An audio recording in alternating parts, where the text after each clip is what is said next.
The Commonwealth of Massachusetts Executive Order suspending certain provisions of the open meeting law. We are conducting this meeting in a hybrid model, both virtually and in person. The Public Works Commission is conducting this meeting on January 10th, 2023 at 4 p.m. Eastern Time on the Zoom platform and in person in accordance with the town's policy directives and guidelines issued on April 1st, 2020 and amended on May 7th. I ask that all Public Works Commissioners, town staff, and presenters activate their video and mute their microphone unless they have something to say or are participating in committee dialogue. For members of the public, when I open the meeting to public comment, in order to be recognized, please use the raise hand option in Zoom or the *9 by phone. If you are recognized, please state your name and address. This meeting is being recorded and will be available for later viewing on the town's website. So I'll call this meeting to order and I'll do a roll call of the commissioners that are present. James Terry. Present. Sven Weber. Present. David DeLong. Present. Jeff Foster. Present. Andrea Solomon. Present. Okay, so the next item is to review and approve the minutes, and there were some changes that. Yes, Yeah. I had suggested a couple minor administrative changes in the first sentence, that just be clear that everybody was in attendance. And also there was a typo that got corrected. So with those changes, I move that we approve the minutes of December December 13th. 13th, 2023. Thank you. Second. Okay, and I'll do a roll call. So James Terry, Aye. Sven Weber, Aye. David DeLong, Aye. Jeff Foster, Aye. Andrea Solomon, aye. All right, unanimously approved. Okay, so we'll go on to review the calendar. This is an opportunity just to highlight anything that's sort of, a particular interest. I will say, at this point, we are scheduled for, again, the second Wednesday of every month. That's February 14th. We may have we're gonna have a conversation a little about stormwater later, and I just reserve the right to say we may want to have a conversation about, is that the right meeting, the right context, but we might revisit whether the 14th needs to be modified, but I think we can get into the stormwater discussion first. Unless we hear otherwise, we'll continue to, When you say modified, do you mean lengthened? We're thinking of maybe combining a Public Works Commission meeting, maybe to a evening to dovetail with stormwater or not, and that's where I just want to have that discussion a bit more. Do you know already when the hearings are for the town meeting? Enterprise hearings are at the very end. Yeah, I'm sorry, I think I at end of- had end that of in the March. last packet. Okay. It's It was in our last month's package. yeah, we were looking at it's the end of February or March, so we were hoping to do something in February. Before the Outside the hearing. before the hearing, just with the understanding that hearings are pretty brief and succinct, and you have a kind of limited period of time. And with stormwater, we know there's more to it, and we thought it might warrant, and it was based on the recommendation from last time around, that we would do something different, not just depend on the hearing to be the way we communicate. And budget stuff, will this be in the finance committee hearing? Yes, that's right. Yeah. Yeah, and then just to recall, there is the town manager will present the general fund budget. And then we have the enterprise budgets, are a different hearing later. The enterprise budgets, we are still developing the O&M. So those haven't been even submitted to the town manager's office yet. Yeah, I think we just should, I don't know, make sure that a couple of the commissioners might be in the different hearings. Yeah, well, I think There's a lot of discussions in the community about taxes, fees, cost, Mhm. that so let's put there that might on be the a lot of agenda. questions. For the next scheduled meeting, we'll make sure we include, right now we have a roads program, but we'll also talk about town meeting and hearings. yeah, Okay. yeah. And that will be before any of them have happened. Yeah. Were you thinking of having the meeting on the 14th in the evening? It's, we're trying to be strategic as far as when to get an audience. And, the interest was to try and make sure people are aware of the stormwater enterprise. Right. It's a big deal. In fact, we can have this discussion now because it is a schedule coordination issue, Yeah. and maybe we can just talk. Wanted to throw out the fact that what's important is we did have what I thought was a very good public outreach, with a forum for water resources at the Harvey Wheeler. It was well attended. More importantly, some very good questions were raised, and I think, the program for stormwater was also put in context with drinking water and wastewater as well. It was recorded. And what's nice is, we have that available and we can direct people who are interested in sort of a primer on stormwater as well as the others. I wanted to, propose and, wondering, it's hard to get people's attention unless they are sort of focused. Yeah. And where we tried this forum, and it was good because we drew attention for wastewater and drinking water, but also the stormwater. I would like to propose that the next step that we do is not just have another, public forum, because we did that and we can direct people, but maybe have staff and or commissioners attend other meetings, go to a regularly scheduled planning board meeting, go to an NRC meeting, go to the Sustainability or Climate Action Committee, and just go talk to them at their convenience. It's another venue, different audience. And really, I think the goal of any article like we're proposing is to get support and awareness. And these different boards and committees may have a different interest or focus, but I think what's important with the stormwater is we need to identify what we're doing and why, and it's part of the explanation. But each one of those entities have an interest in stormwater, and they can, at least we can hear from their voice, they can ask questions. And again, as people ask, I'm gonna volunteer, we're more than willing, staff is more than willing to talk to really engaged or interested people, come on in and talk to us. But we'd also like to say, and if you're interested, at your convenience, you can go to these meetings.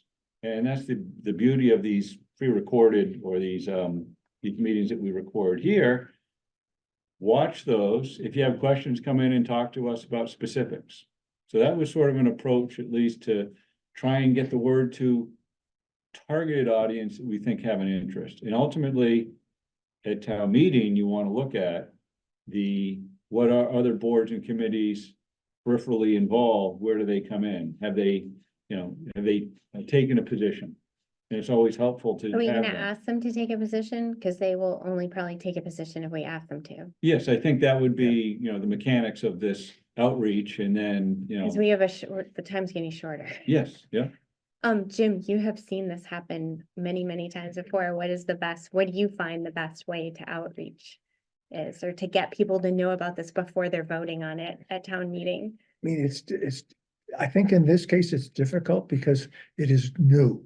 It is completely different. It's not something that the town has talked about before, at least citizens haven't talked about it. Maybe staff has talked about it, but from my perspective, I'm concerned. I've watched a couple of the select board meetings, and when they went through the warrant and what the order of articles and things like that, it's clear to me that they're concerned that they don't know enough about it, so they don't think many citizens know much about it.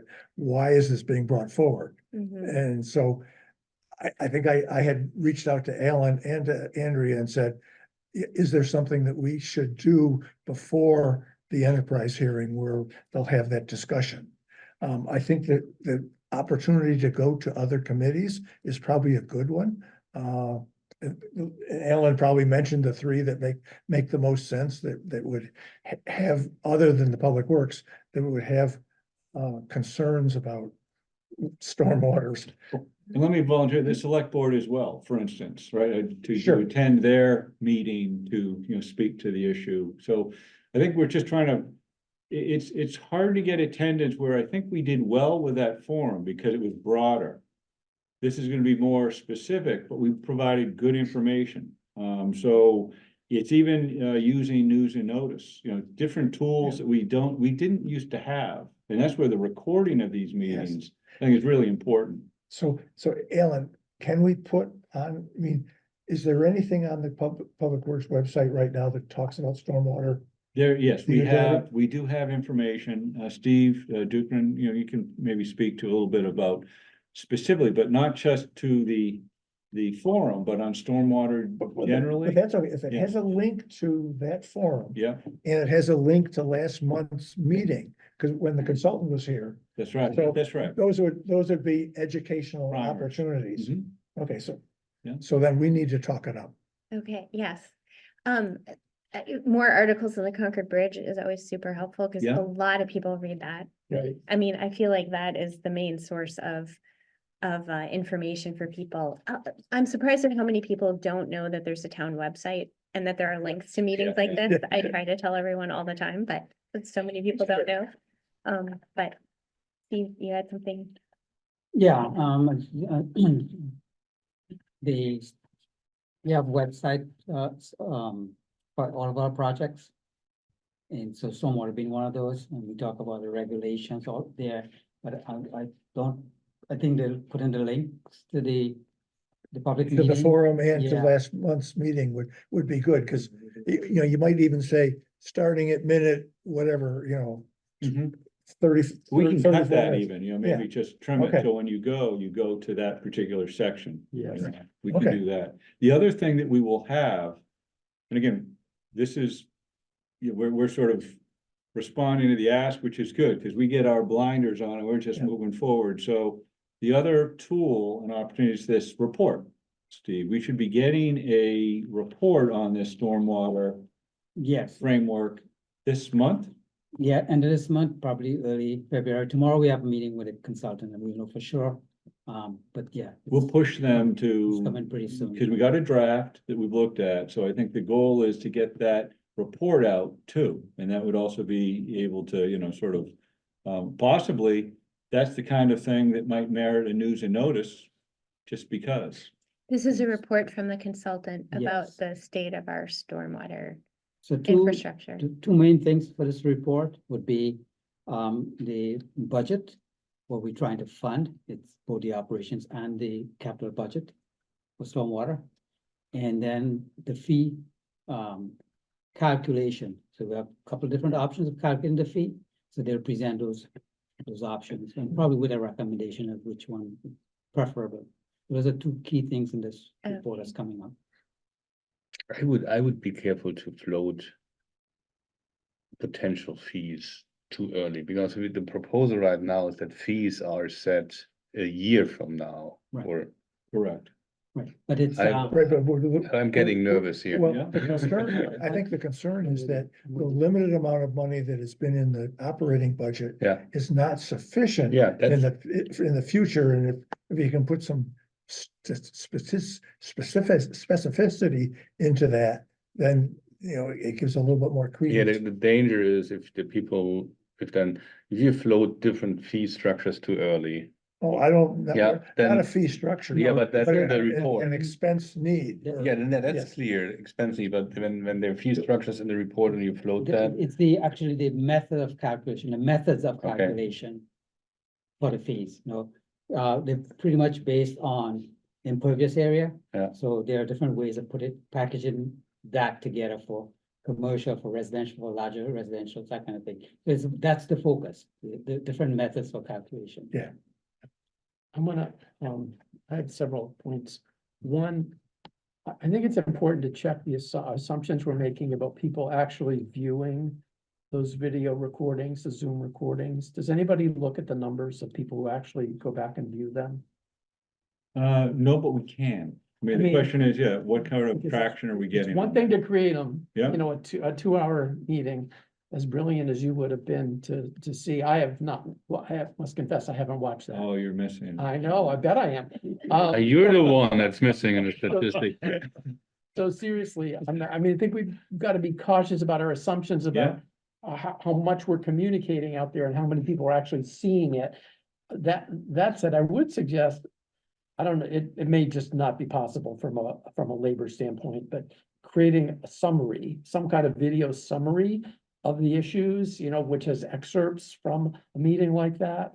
I'm just throwing spitballing. Yeah, that. yeah. I'm not promoting that strongly, but just as a way to get people to absorb it, because I'm not gonna probably sit through a 2 hour. No, so Yeah. correct. So Dave, I think the benefit is for those who are interested, if we, for instance, the forum, Yep, there was only a third of the forum, there was 2 hours, but a third of it was dedicated towards stormwater. right, And okay. just go to that, Yeah, when you go to the right. link. The Public Works Commission meeting is another tool, if you're interested, and you Right. might want to drill into it. I think what's really important is the community tends to look at its volunteers on various boards and committees as a kind of sounding board. And that's why it's really important to go to them, because they're active, engaged, and communicate and have an interest, and that's Right. where at town meeting that carries some weight. Right, So, but what I have found is if people are busy and it's just not front and center, you can literally knock on their door, sing this song, and they're just, get away from me. Right. I'm not paying attention right now. So it's that balance of not just doing things, but making it available so that when they talk to staff, yes. we can okay. direct them. Yeah, And that's really important. And I Yeah. think capturing those and putting them on our website, there's a one-stop shopping Mhm. is gonna be very important. And I hear, and I respect the fact of reports and, how much detail, is there, because really this ask was strategic. It's a framework followed by, with an understanding of the need, Yep. followed by a vetting more detailed with the Public Works Commission. That's part of the framework of the rate setting authority through town meeting would be given to the Public Works Commission. And then that would resolve in, our own hearings to, develop a budget and proposed rate schedule. right. And I have one other point that I want to make, and it builds off of something Sven said or alluded to, which is that, we've got we've got this issue, the stormwater issue, and you're trying to build a framework, and I'm 100%, in support of what you're doing. But the reality is, as you alluded to, there's a lot of talk in the town about my taxes going up, Mhm. and this is just a piece of, and I think we need to be aware of presenting it, saying, look, we know you're being hit. You may feel like you're being hit with all these things. We have to engage Acknowledge in this conversation in the context of, we understand your larger, costs that you as a family or a Concord resident are facing. Mhm. And part of it is, this isn't just Concord. We're not just doing this because we're trying to be cool or we're trying to be leading edge. We're doing it because everybody in the state, whatever the answer is, right? Everybody in the state has to do it, or words to that effect, or in the country. Yeah. So yeah. it's mandatory. Mhm. So this is not something optional, but we need to do, part of the sell needs to be bigger in the context of the other things we know you're facing. Mhm. And by the way, this isn't gonna be gigantic. This isn't gonna determine whether or not you stay or leave the town. Mhm. Because I was listening to you when you talked about this, and I'll shut up in a sec. The last time, and I'm thinking, oh, is this gonna be $10,000? What's the number gonna be? Or is it gonna be, That's right. you Because we know? talk big numbers, but we don't translate down to what's the cost. It's not gonna be Right. that, That's right. in the scheme Yeah. of things, it's not gonna change my lifestyle. Well, it will if we don't do something. Yes, I that's. I think yes. it actually, even in the presentation at the Harvey Wheeler Center, like, we have to talk about the consequences. Yeah. There are very big consequences if we don't do this, and I'm not sure that Mhm. is getting across to people or clear.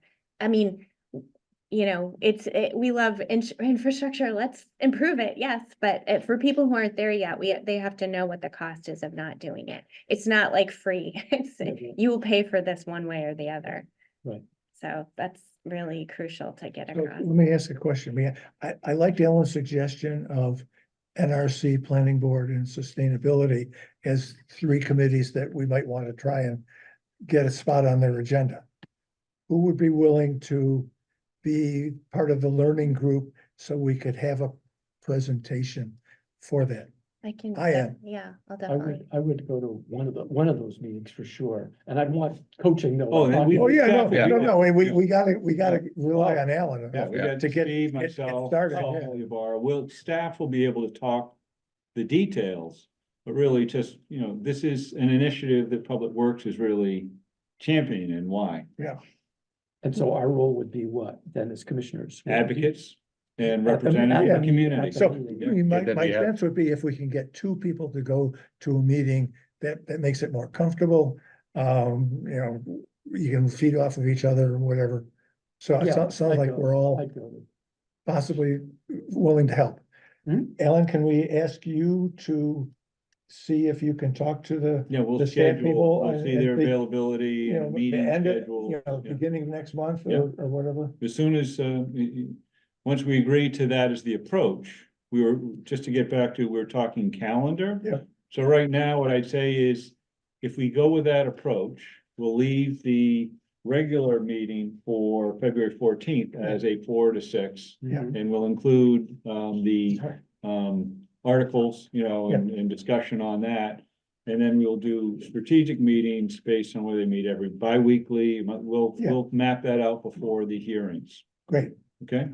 Okay. that's And all. then we'll share that with the commission, and we just need 2 volunteers. We don't have to deliberate about anything. We just need to know who's available. And then you can let me or Linda know if you're available on those dates, and then we'll divide and conquer. How's that sound? If this makes sense to. Oh, and then Jeff, This do makes you sense have to a you. comment? Yes. I have a question, but Terry has her hand up, and I'd like to hear what she has to say first, because my comment may link into what she has to say. Terry? Okay, great comments. Alan, I'm really glad you did the forum. And, the only thing I would say about the forum was there were 3 parts and the stormwater came last. I think stormwater really needs its own PR. So I'm really glad that you're going around to different, committees. I hope you do come to the select board and the finance committee. Dave, I think that you're right. We need to put it in the context of all these other increases in tax bill for middle school and all the other projects we're doing. And I think putting this on a 2-year time frame is somewhat accomplishing that, because we're not going to raise fees this year. Yeah. And Jim, I maybe am not doing my liaison duty well enough. I did inform the select board during my liaison report about the stormwater and urged them to go to the forum. I brought it up another time, and I'm interested that you perceived that we didn't really know what we were talking about the article when we were ordering it and the other night. And I guess what I want to know is, how can I do a better job informing the select board? What do you guys want to see there? Okay, Terry, I think you are the only one that has mentioned anything about stormwater, and you brought it up in your liaison comments. The sense I have is that not many of the other select board members are aware much of what it is, whether, so if we can come and talk with you one meeting, that'd be great too. That would be great. And also several select board members were at the forum. So they Yes. actually do know about it. And at the public hearing, we're gonna have to take a position on it. So we will have to be totally educated on it. Sure. Thank you. Let me know what else I can do to help. Thank you. Thanks, Terry. Jeff? Oh, there's so Carly Lee. Sorry, go ahead. You go ahead, Jeff. You were waiting. Okay, thanks. And it's a comment I want to make, and I don't know if through the chair, if maybe you'll let, or maybe Terry jumped off. No, she's still on. Maybe Terry can help with the answer on this. I think we need, in my opinion, I think we need to be careful by saying we need this because there are certain needs in town, and this is the way to address those needs versus we've been asking, we request money every year to address these needs. It hasn't been funded out of the town budget on a yearly basis. So this is a tool to have money dedicated for that, because there is an option, and that is the town dedicates more money to stormwater or stormwater infrastructure out of the town budget. But that hasn't been done for years. So I don't know how the other commissioners feel, but this is not like this is the only thing we can do. There are other things we can do, but we've tried that for years and years and years, and it hasn't been done. Right, That's a plus- good point. Plus, with the stormwater utility, property owners who have a lot of impervious service are going to be the ones who are helping more with the funding, and some of them are nonprofits, and so therefore they're not in the property tax. So this seems to be Yes. a fairer way to allocate what the costs of the needs are. Yeah, Yes. that's a good, very good points. Very good points. Thank you. Someone else has their hand? Carlin, Reed? Hi, Carlin Reed, 83 Wits End. I'm a member of the Finance Committee, and I'm speaking on my own behalf. Glad to hear this. Are you folks going to be coming before the Finance Committee during the enterprise hearing, which is scheduled for March 21st? Here we go, now we know when. It's a way of getting some more PR, especially since Carmen Reese at the Select Board meeting called you the sleeper issue of the year, which I thought was rather attractive, actually. Anyway, that's a suggestion. That's my recommendation on that. Thanks, that's it. Thank you, So, Carlin. do you think that the finance committee has time and interest to see us before the hearing? Yeah, that would be, I want you to contact Parshar Patel and ask. He sets Okay. the schedule, he's the chair. Personally, I'd love to have you come because I think Carmen is right. This is a major change and we don't know enough about how it's going to be structured. The cost, yes, but how it's going to be structured is key. And I'd rather know about it before the hearing on the 21st, but that's my personal view. So Parshar is the gatekeeper. Talk to him, okay? Perfect. Should I reach out to Parshar? No, we can do that if you like. Okay. We're here to make your work a little lighter, but I don't I mind. can talk I to just the want it staff. done like Yeah, tomorrow. we'll make sure, we want it done tomorrow, you do it. That's what I'm saying. I'm Or happy. by the end of to the do week, we'll take care of Okay. it. That's the longest we've ever talked about the calendar. That's the calendar. it. Okay, so should we go to our next action item? All right. Thank you for that feedback. So this is, so scenic roads, D1, scenic roads draft regulation. Take 42. Another. getting there. So I don't, do you want, we could go through we go through the memo and talk about what the staff has pointed out are still issues. And then head to the comments by town council on it to cover anything that this memo doesn't that you guys might have noticed. That sounds Could good. we be clear on the purpose of our listening, the commission is being asked to do here? So I think we're being asked to weigh in on these, on what the town council has told us about the confusing nature of the authorities involved in the scenic bylaw. And then we're gonna be asked to vote on what we're recommending to the planning board. Like, do we approve of this? Would we like to see more changes? I think there are some changes we might want to make, based on what the staff comments were about, the staff comments about the comments from town council about the bylaw.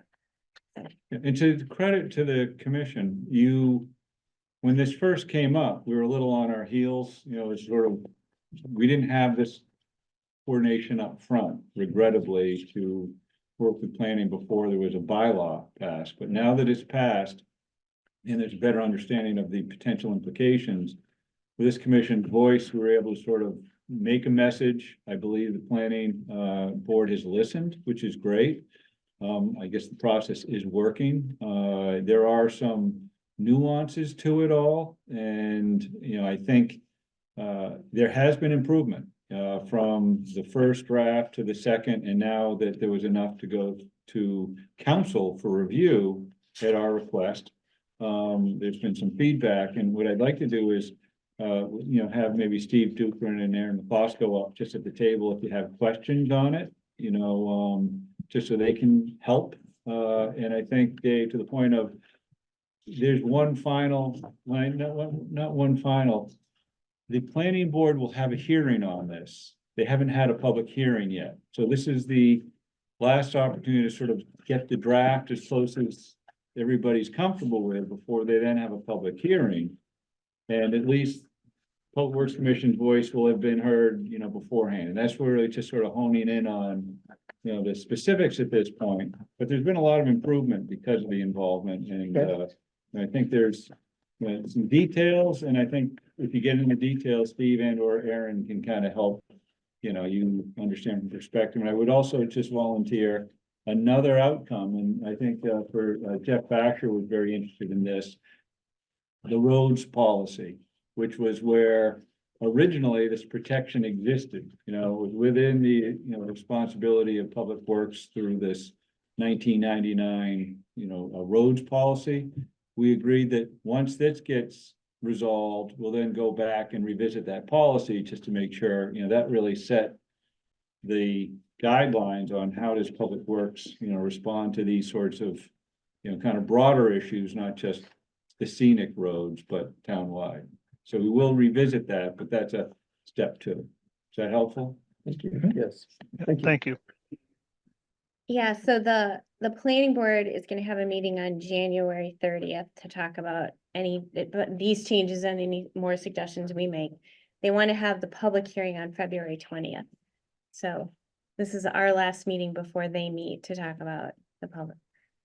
So if we could get it done this meeting, that would be great for everyone involved. But, did you guys want to make comments about the memorandum that you sent, or should we just go through it paragraph by paragraph?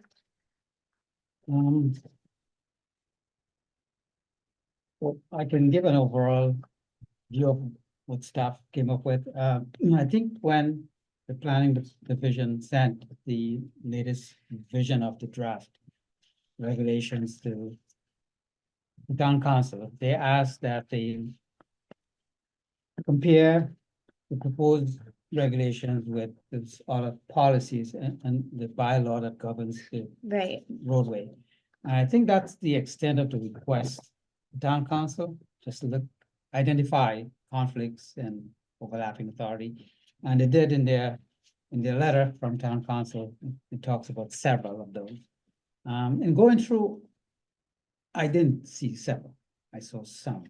In fact, I saw that overlapping authority kind of repeated a few times, but it's the same issue. They identified like 3 different approvers, and they asked which one comes first. They Yeah. asked that we work through that. In terms of conflicts, the conflicts were really between what the proposed regulations were versus what the state MGLs presented. So the conflicts weren't really between the local regulations. That's my view. And then further on, I mentioned in the memo, our memo, there were some questions that the letter from this commission to planning board had brought up. Those weren't addressed by town council, maybe they couldn't. But those we tried to reiterate those, so we can discuss those further. okay, So one question on you, one thing that's in here again is with respect to the historic relevance of a stone wall. So there is a historic character and value paragraph in there. It reads a little bit broad and not, is this not covering your concerns? Yeah. Or No. Because we want to staff that. We built some new stone walls on Cambridge Turnpike when we did that road a couple of years ago.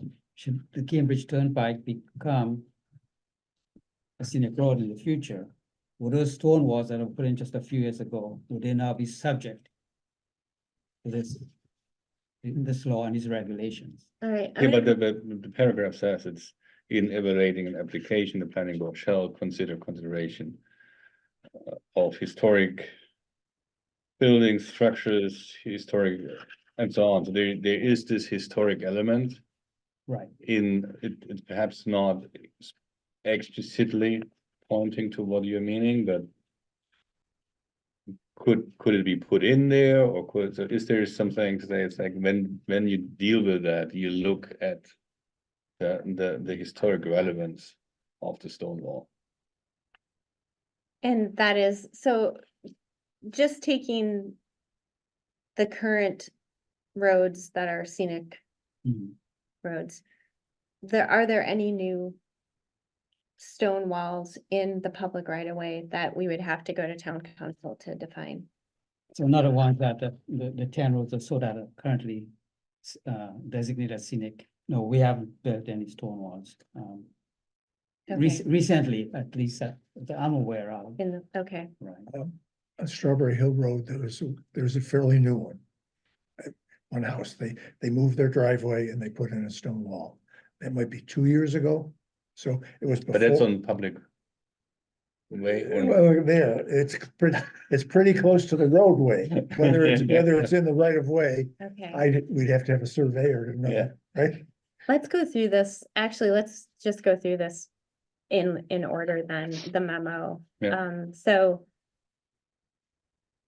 Town council's memo or our memo? our memo, the Public Works Commission memo, the memo to us Okay. from Yep. the Okay, from Ellen. Okay, so in the second paragraph, it's talking about overlapping authority. This overlapping occurs primarily in sections that require 3 steps: right of way, permit from CPW, a joint hearing before the tree warden and planning board, and written approval from both the planning board and tree warden.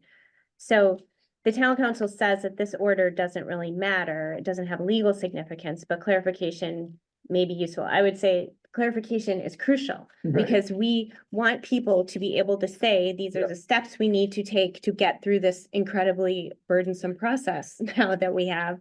So I do agree with that. I think probably you guys all agree with that because we've discussed it so much. So the clarification that you guys propose, does that seem good does everyone on the commission agree? Generally, a road permit is issued only after the need for work has been established. So they are saying that the row permit application instructions both have instructions on how to do that. So they're going with I wrote down the order of everything. So the order that would happen in, does everyone see an order? Where's that, the order spelled out? Let me see. I wrote it down somewhere.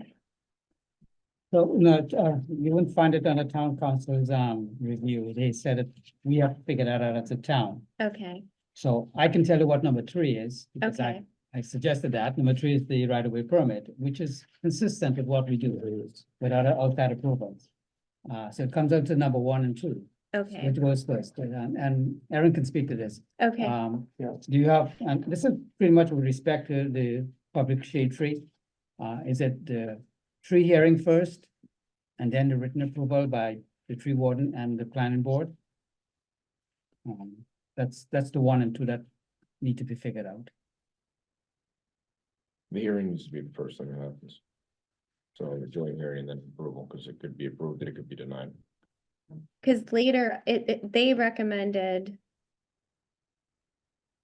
approval by CPW first Yeah. to have the hearing, which then the tree warden, not the planning board, would schedule. Correct. But the planning board has to be there. Then written approval of the planning board and the tree warden. All this used to get done. Yeah. But now we have this added stuff. Gonna keep pointing that out, but Yes. It still gets done. it still gets done, but now we have to coordinate with the planning board. Correct. Okay, So they would need to attend. So the public would post a hearing typically at the tree midday. We post in the tree, we post in the local journal for 2 consecutive weeks prior to the hearing. And then we have the hearing at the tree. And a typical process is if I receive, or the tree warden receives any objection, the tree warden denies the removal of the tree. So, any objection from anyone? Does that seem, that'll still work for you? Yes. Cause, and the town council was clear that scheduling of that meeting comes from you and not the planning board. Correct. They were very clear about that. Yeah. Okay,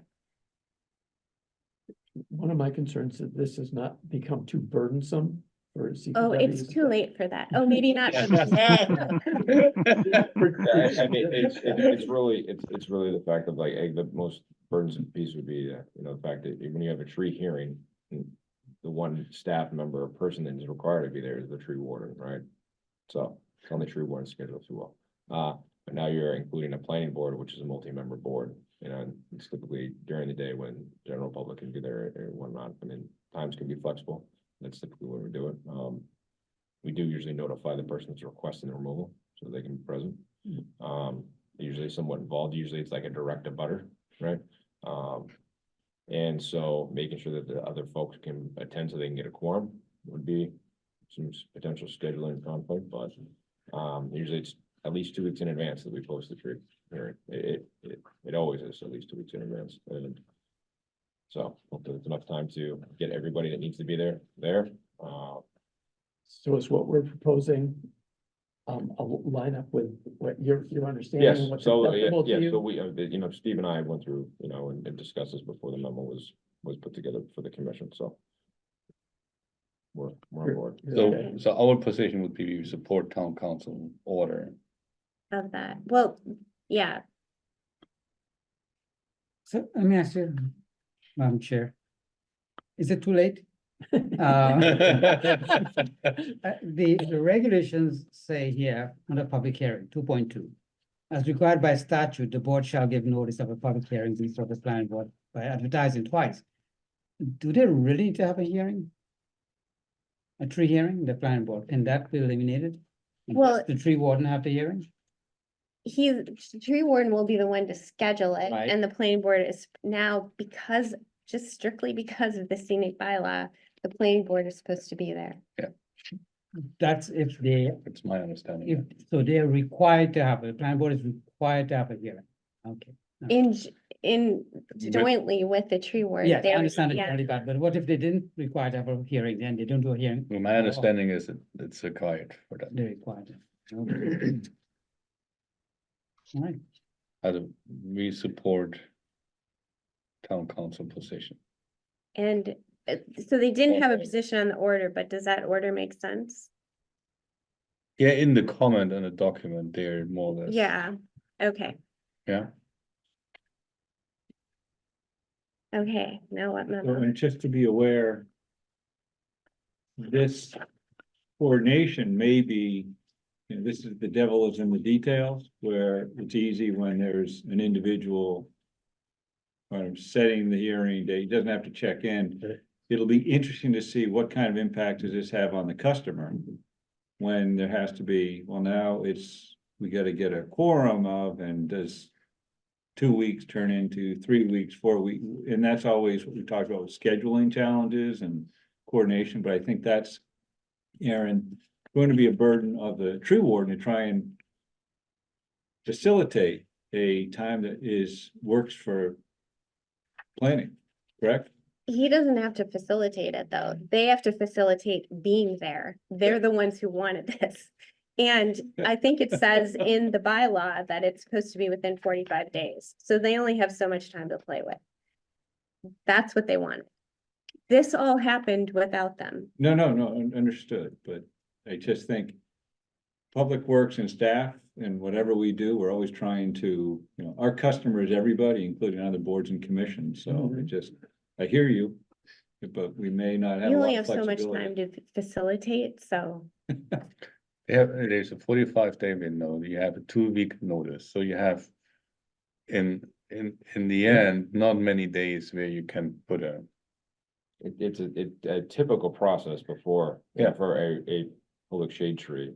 It usually takes weeks, because there's, by the time you get the notice to the newspaper, they need a week to prepare it, and it goes in the following week's publication for 2 weeks. So it's usually 3 weeks out from the time that say, okay, we're having a tree hearing at least on a tree, so say give it a good month.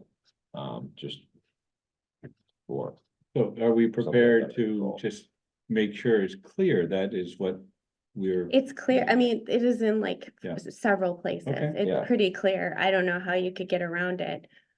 I will say, whenever you have regulation on top of regulation on top of regulation, you have a certain amount of people who are gonna try to follow it to the letter. You're gonna have other people who look for those loopholes. Mhm. And that's Mhm. unfortunately what may be happening once we. I would only encourage that wherever kind of people find the information about what they need to do, it's somehow easily summarized. Yes, Right, right.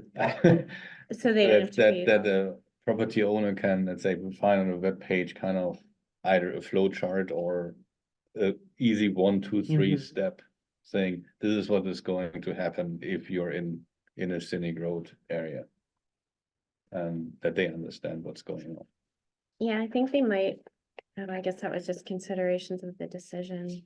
We're gonna talk later about the cost of not adhering to this policy. Yeah, that'd be so. part of it. Yeah, But we just, can- but when we say this is, remember, planning board rules and regulations, right? This is their rules and regulations, so. We're Yeah, gonna but- provide comment. Here Yeah. we have, or And the he tree has to deal with this. and Exactly. It's- And so, you know, when there isn't a quorum, if a meeting needs to be set and the quorum can't happen, that's where I see. potential. We just need to understand, because we're, the customers are what we're trying to understand where they, and we need to just have the planning board maybe discuss this, right? And- That's and- part of what they need to And explain. perhaps that is one of the positions not in written, but let's say, verbal overlay to planning board members. A commissioner can take a position to make clear that planning board understands. There is the expectation Mhm. that there is a quorum from the planning board when the tree warden sets up a hearing. Mhm. Okay, so we can talk about, so the next thing is the fee for tree replacement. The next thing in the memo, if we're going through the memo, but from the Public Works Department to us. Town council does not support the imposition of a $375 per inch fee in addition to replacing the tree finding it duplicative. Further, they view that the fee gives the character of a fine, which will also be assessed for violation. CPW agrees with this, with proceeding with this, with requiring only the replacement of the removed tree with new ones as proposed. Then there was a discrepancy between the penalties. Town council identified inaccuracies in the application of MGLs, that's a mass general law, applying fines for violations of the scenic roads bylaw and proposed the correct language. The fine is capped at $300. Although you guys found something in the MGL that said the cap is set at $500, which is nowhere in the memo from town council. So I never saw that $500 except for what you guys sent to us. So Mass General Law, Chapter 87 is public shade tree law. Yeah. And Okay. there it states $500 Yeah. for any type of damage or anything that's unauthorized by the tree warden. A So cap. do we need the Max. town council to figure out that? And the town council is proposing, or, They propose, I think, a lower amount. yeah. Yeah. Whoever the drafted that, I don't know if that originally came from somebody else, but Yeah. we were suggesting reviewing that, revising that up to the $500 limit, and then as far as the fee for tree replacement, doing a, inch per inch replacement, which is what we would like to see, rather than that money going to who knows where, right, to an account, Mhm. do some plantings and holding folks, because the value of planting inch per inch is often higher. Yeah. Is more than what we would charge, so, the cost of it, rough cost of installing a tree can be somewhere around, $1,500 for a 2 to 3 inch caliber tree right now, so. Can you explain inch per inch, just? So inch per inch is, the standard in here, which, looking through the language, it says, 1 foot above the ground, I think is what the planning board thought. Yeah. But the standard is DBH, diameter or breast height, essentially, of a tree. Is inch is how it's really measured. It's kind of a standard. anything over 1.5 inch DBH is considered a public shade tree and is protected by Mass General Law, Chapter 37. So we're looking for inch per inch replacements. If you're taking down a 36-inch caliper tree, which is a pretty substantial size tree, mature tree, they're replacing it with 36 inches worth of tree. Yeah. So 19 at the 3-inch caliber tree. 12 trees. So Can I point them out? Aaron, I don't know if you looked at the latest, it's a square inch, the square inch basis. Probably don't have a copy of the rules. Inch. Yep. Yeah, that's much more than 12 trees. Huh? My concern is that $300, even $500 for someone who's building a stone wall and doing a major renovation, This is It's like- trees, right? yes, it is the cost of doing business. And if I'm too tangled up in procedures, Mhm. I'm gonna cut the tree down, pay the $300. I'm just being frank. I'm not gonna do it, No, no, I but, understand, yeah. Oh, but you have to replace the tree too. and that's why that's important, I think that. Yeah, but the replacement is So, in a certain way. so Yeah. it's a fine plus the replacement cost? Well, it's not a fine, it's a fee. So But- the fee would. I think the fee is the replacement, we're suggesting the fee is the replacement of essentially. Equal amount of trees. Mhm. Square inch for this document. Rather than a actual Put it planted. financial payment, right, it's the plantings, so work with the tree warden, select the planting, select the location. And I would note that the planting might not be directly abutting that property, there's plenty of places in Right. town where we can use a tree, and, we often use the term. Right tree in the right place, we might not want to replant in that location, Okay. just due to the amount of roadway width or right of way width we have in that area to allow for, a successful tree planting, a mature tree. Might have, might get, a better impact for the community as a whole if we relocate the tree into some other place. I have a I do- question on that, Aaron. I'm not disagreeing with you. I'm just wondering if they have to work with you to select a tree. Does that add more administrative time versus they're just paying a dollar amount per inch caliper? We would wanna be heavily involved in that process. So technically, nobody can plant a tree on the public right away without Right. the approval of the town tree warden. And the tree warden, Eric Shaw, and myself as the deputy now, he's hand select every tree that we plant in town. So going to the nursery, looking at the stock, inspecting the tree, once they're delivered, Yeah. inspecting the trees, making sure they're in the right location. We get species diversity, throughout town. We like to be involved in that, and I think there's a higher value to the town by planting trees rather than collecting a fee. If you go by the inch Well, per square inch. fee but schedule. I was assuming the fee would go into an account where you would then go out and select a tree and it'll be paid for out of that account. Maybe that was an incorrect assumption.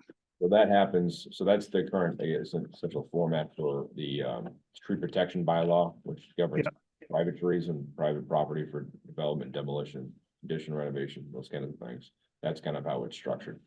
I think what this is proposing is working with whoever the property owner is, developer, whoever's pulling the permit essentially on, okay, here's the trees that we want to see and planted in these locations we want to plant them, and you're required to plant them. Well, I defer with what you want to do. I'm just thinking Well, negotiating over a cheap red maple versus an expensive something else. They're gonna go with the cheap red maple. The tree warden's call. You have to, and you're the one that has to negotiate that. Yeah, I think that's part of this, I mean, it's captured in part of the permit, right? That would be captured in that process. Right, Yeah. what the requirements are, the specifics are. Okay, Right, I guess I would assume from I'm your, making an assumption. from your perspective, it's the tree warden's prerogative. It just happens to be on a scenic road that also has additional complications. But if it was on a different road or a scenic road, what you would want to do is the same thing. Correct. It doesn't matter that it's on a, Right. from the tree right, warden standpoint, it doesn't matter that it's on a scenic road. Right, He's gonna do what he was gonna do if it happened anywhere in town. because all these Yep. protections exist for all the streets in Concord. Correct. yes. Yeah, There's a for, public shade. All Yeah. the streets. yes. Okay, Okay, but just on a $300 cap. I think there's nothing we can decide on that, that's, No, I Oh, mean, the that's- 300 that's- versus 500. Well, they can't do Yeah. more than 300. yeah, so period, yeah, so that's not something we need to discuss with. Yeah. With respect to Just fines. clarification. Just, That's yeah. just Yeah, that's the point clarification. of- Yeah. And we had brought up that point before, so the only question is then, and we discussed that, on the replacement of trees, typical practice, the only difference here is now we are talking about square inch versus inch. As long Does as- that change a lot for you, or, I don't think, as long as we're talking, it's as long as it's either apples to apples or one of these. Okay. We should be okay. okay, So do we have to ask the planning board to send this back to town council so we can figure out if the fine is capped at 300 or 500? the wording is in there, Oh, it's already in there. that's the last. Enforcement penalty, anyone who fails to comply, blah, blah, blah, blah, blah, blah. A fine not to exceed $300 per violation. But I think the think- shade tree says it can be $500, the shade, but it doesn't. But they've got it down at 300. Okay. And it's 300. Let's not Okay. fuss about it. All right, I just wanted to make sure, I agree, Yeah. but I wanted to make sure we didn't have to. We weren't skipping a step and telling the planning board we were okay with that, so. Well, actually, we were wondering whether town council missed it. As applied to just shade trees. Yeah, Right. Right, But but the stone walls, I but the think. scenic roads bylaw, apparently legislation says 300. No. Well, that's proposed. No, it's, I think so Mass General Law says a cap of 500, it's a maximum of 500. Right. For the tree, for the shade tree? Yeah, that's the state, For shade. MGL is state, Yes. that's where we got the larger number, the Right. 300 may reflect back on other fines that are issued No, townwide. that's the bylaw for the scenic bylaws. That's what the state says the cap is if you violate it Oh, got it. for the Oh. scenic bylaw. Scenic. So you have the scenic bylaw cap is Oh, 300, The Yes. bylaw. The shade tree is shade 5. tree is 500. Yeah. So It's the that's what same, you, So, we just. We want, I guess it depends on how so they're. Mass, fined. so the scenic roads. It's embedded within Mass General Law, chapter 87. The scenic road bylaw is embedded. So scenic road bylaws are town, the bylaws are, it's a town law. Town, yeah. The Mass General Law references and talks about a town may create a scenic road bylaw.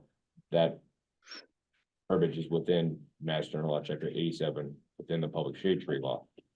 It's a subsection. So I can pull it up. I'm just pulling their section up here. Yeah, no, we've checked and double checked that, it's.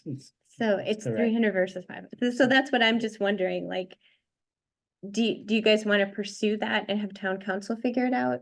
Get some clarification. So I think part of the process is we will likely talk with planning, Mhm. right? They need to go, they're gonna discuss this. So they got the same comments from council.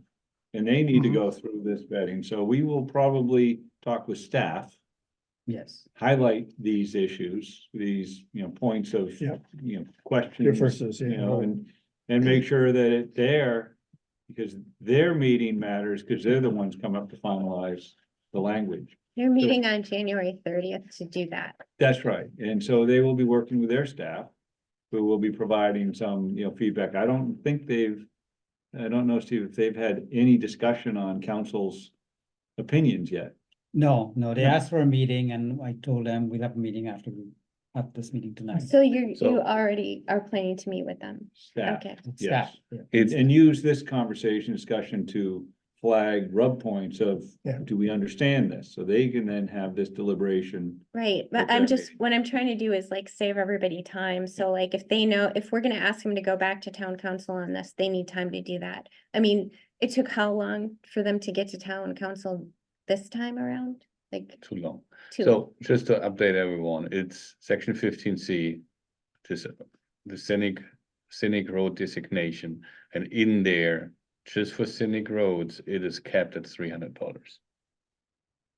No matter what the other section of Yeah. Mass so General Law I says. think just leave it at leave it at It's 300. $300, Don't so fuss about it. So council's doing their job. Jeff's got a Okay, question. they didn't miss it. So Steve, what did Oh, the? Jeff, yeah, Go ahead, all Jeff. right. Oh, yeah, I know what you're gonna say. So maybe this was stated earlier, it's hard to follow everything when I'm not in the room, but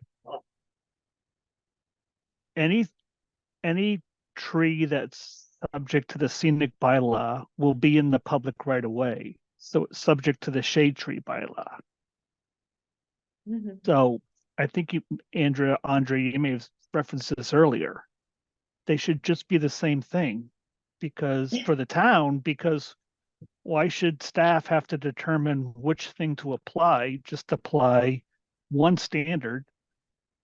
And what scenic tree is not going to go through the shade tree Well, review that was our anyway? point forever. Right, right. That so many times, but it was not heard, so here we are.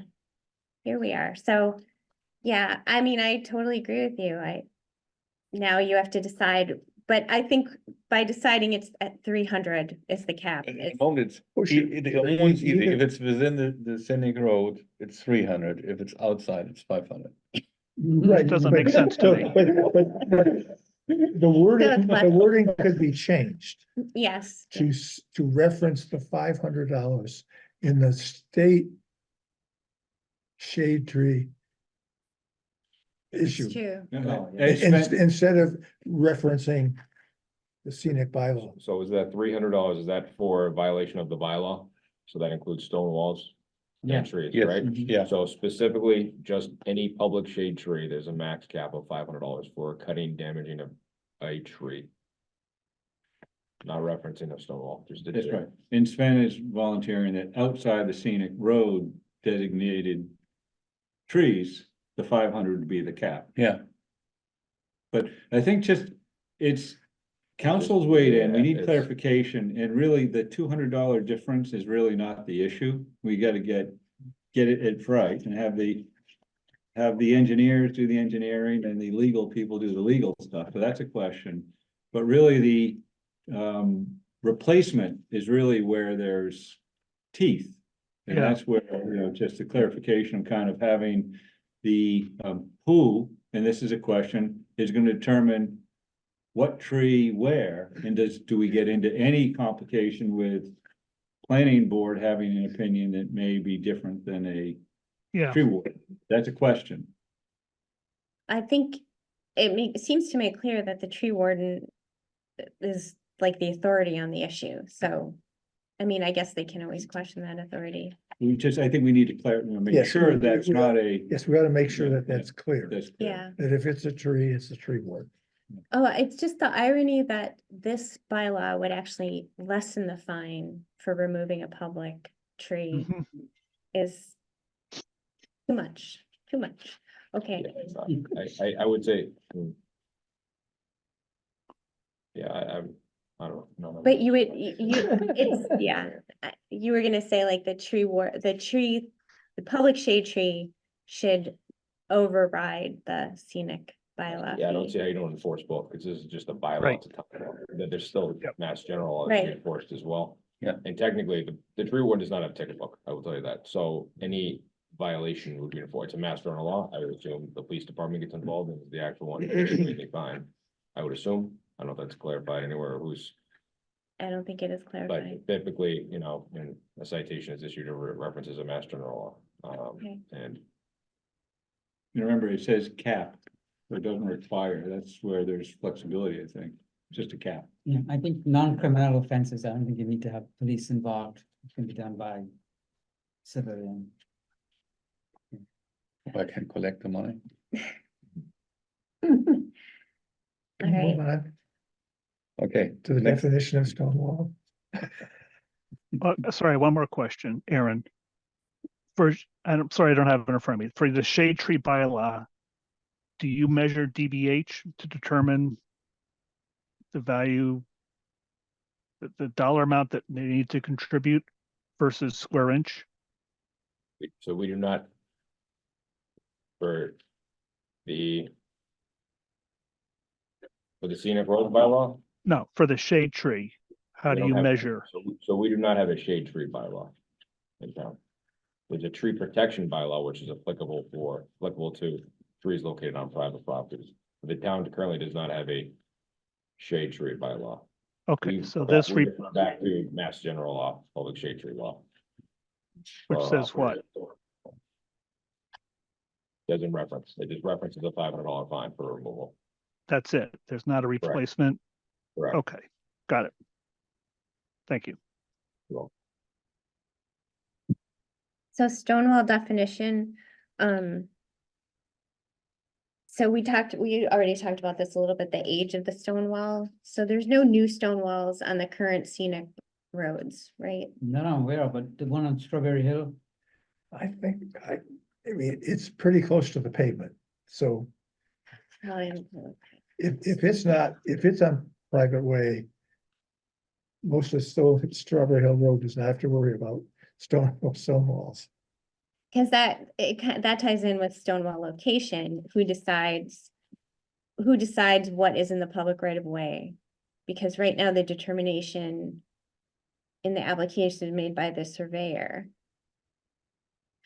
Wait, can we go back to the definition? Mhm. I think we have to recognize when we started on this, I don't know, ages ago, there was literally no definition Yeah, of stone it's, wall. it's improved quite a Yeah, bit. so, and based on our comments and our letter, they went actually to that professor of UConn who's working on this stone wall initiative. So from the sections I participated in, the planning board meetings was clear.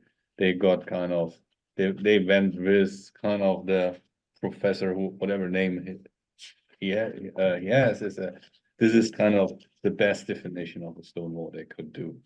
With respect to the historic character, I would probably propose to look at the section 232 to ask for an addition, at least in there, to say it's in evaluation and application. Planning board shall take into consideration all of this, what is in there. And in there, we should have something like, should take into consideration the historic character of the stone wall. That we have it in, because there we have the whole historic part. And to ask to include that kind of 2 or 3 words. Sven, where in do you there. see that? Where do you? Section 232. 232. 232? In fact, the stone wall itself. Yeah, because they're only talking about existing build features like historic building, structural sites, historic documents, historic burial ground. So they talk about history there. I think we should have kind of the historic character of the stone wall itself. Are you saying we should put that within the definition or just pay? In section In 232. Yeah, I think 232 Yeah. is the way To to determine, determine if it's historically, if it has historical character. so it's good there, or should we take it? For me would be good. I don't know what. so, so let's take a second to Yeah. walk through this, right? So say the stone wall, rather recent stone wall on Strawberry Hill Road falls within the right of way. And some alteration needs to be done on that, whether it's for a public project or for a private project. According to these rules as they are laid out, they have to go through a planning board application. Right? And they have to follow all of the requirements. And for the plan board to make a decision whether to allow whoever, the applicant, to make that alteration, they have to apply all of these considerations.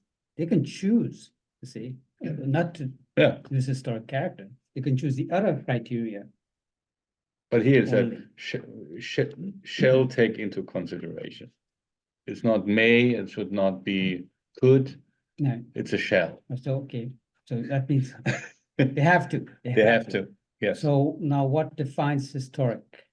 Yeah, but, yeah, that's, Good question, I mean, yeah, but in that paragraph, they talk about 19th century and earlier. Yeah. Those are quite a long Yeah, time ago.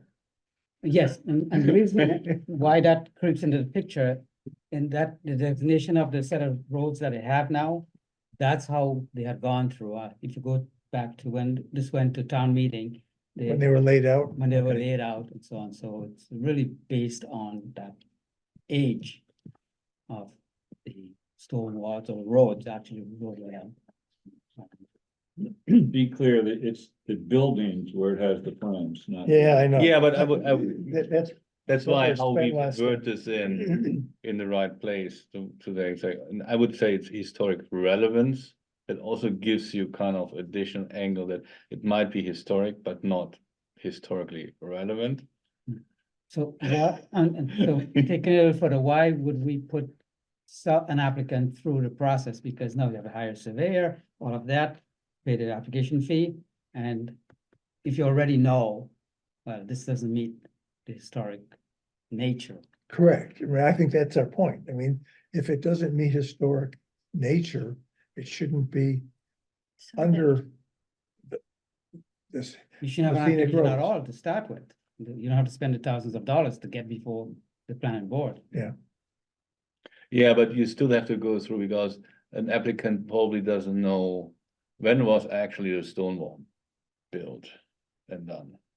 And so someone needs to go through the records, no matter what, the moment someone is touching the wall.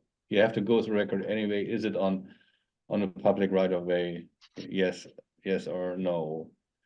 How old is it? There's so many things you have to go through anyway. Let me ask the question. And how does that translate to what Public Works needs to understand? If at all? Isn't that what the planning Yeah. board wants that? And whether you like it or not, it's really, is it a call? Does it relate to, the right of way, sort of in how Public Works needs to be involved? Because we talk about character and that's the whole policy.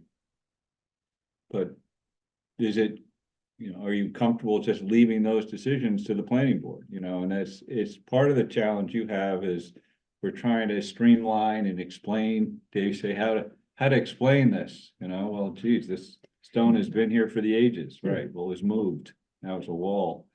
But Is that Yeah, our? yeah, is that our, Yeah, I guess area, we of, don't- do we need to, wrestle with that or not? Just a question. As I started talking earlier about Cambridge Turnpike, right, which may someday be designated. So the project widened the roadway, added sidewalks and built new walls. Nice looking walls, everybody wanted nice looking walls. If indeed that becomes a scenic road, then we need to widen the sidewalk even further because now we have the need Transportation. or add some drainage or whatever. Now do we file an application to the planning board and go through the whole process? And they may deny, they might make us pay to mitigate and build even nicer walls. All of that, we have to have that concern. I think we have that challenge in all the scenic roads right now. It's, Yes, we do. Luckily, Cambridge Turnpike is not. I think is, we cannot avoid synchronizing with the planning board and coming to a working relationship on scenic roads with the planning board. And, I think so far, my understanding here in Concord is that at least committees and boards try to be somehow friendly to each other. So I would right now not expect unfriendly, unreasonable. And it's, No. and usually it's not that, it's sometimes it comes down to interpretation. We deal with that all the time, laws and regulations and, and everybody has their own spin of it, what you need to do. Andrea pointed out the last time, the Monument Street application that went in, the surveyor said the walls outside of right of way, and then we were told, well, it's close enough. It's close enough, therefore it has to have an application. Is there any point in, and maybe you've already done this, in talking, I understand that several towns have this law, right? The scenic bylaw in enacted, that point was made at town meeting last year when this whole thing was being pushed. Mhm. We're kind of behind the times, or, I'm just saying that's. was the I understand, argument. that was the argument, yeah. And I'm wondering if there's any point in talking to some DPW directors in other towns saying, how did you work this out? you know, how has this sorted itself out? Or We you've already have, done that? we You've- have. You've already done that, Yeah. and Yeah, are there any insights into that are useful in this kind of discussion without, you know, going down a rabbit hole? I Well, mean, I don't want it. let me tell you the one that I always remember. I talked to the superintendent of highways in this town. Actually, no, he's the director, and he said, he just resigns to the fact that he can't do anything that he wants to do for improvements on these scenic roads. Really, Yeah. Narrow streets and can't put in sidewalks, he can't put in bike lanes, he just has to live with its 16-foot pavement width. Yeah, And does that insight inform anything we say to the planning board? I mean, or to forming, or does that mean that that's what we're gonna be stuck with too? I That's think, what yeah, we're so, stuck with on the yeah. scenic road. Yeah, it's not, we I mean, just have to try unfortunately. to make the best out of it. Right, and the answer is pretty much what Sven just said, really, about, you know, everyone thinks that when the time comes, everybody's will be nice and helpful and cooperate, which is great. But just resigning that I cannot do what I need to do, mean that I'm cooperating? So I would still propose that we say, ask for adding to section 2.3.2. So in there. Historic character and relevance of the stone wall in that list. To add to that, to add to what's on, What's in there, okay, there's a list of things, and in there should be historic character and relevance of the stone wall.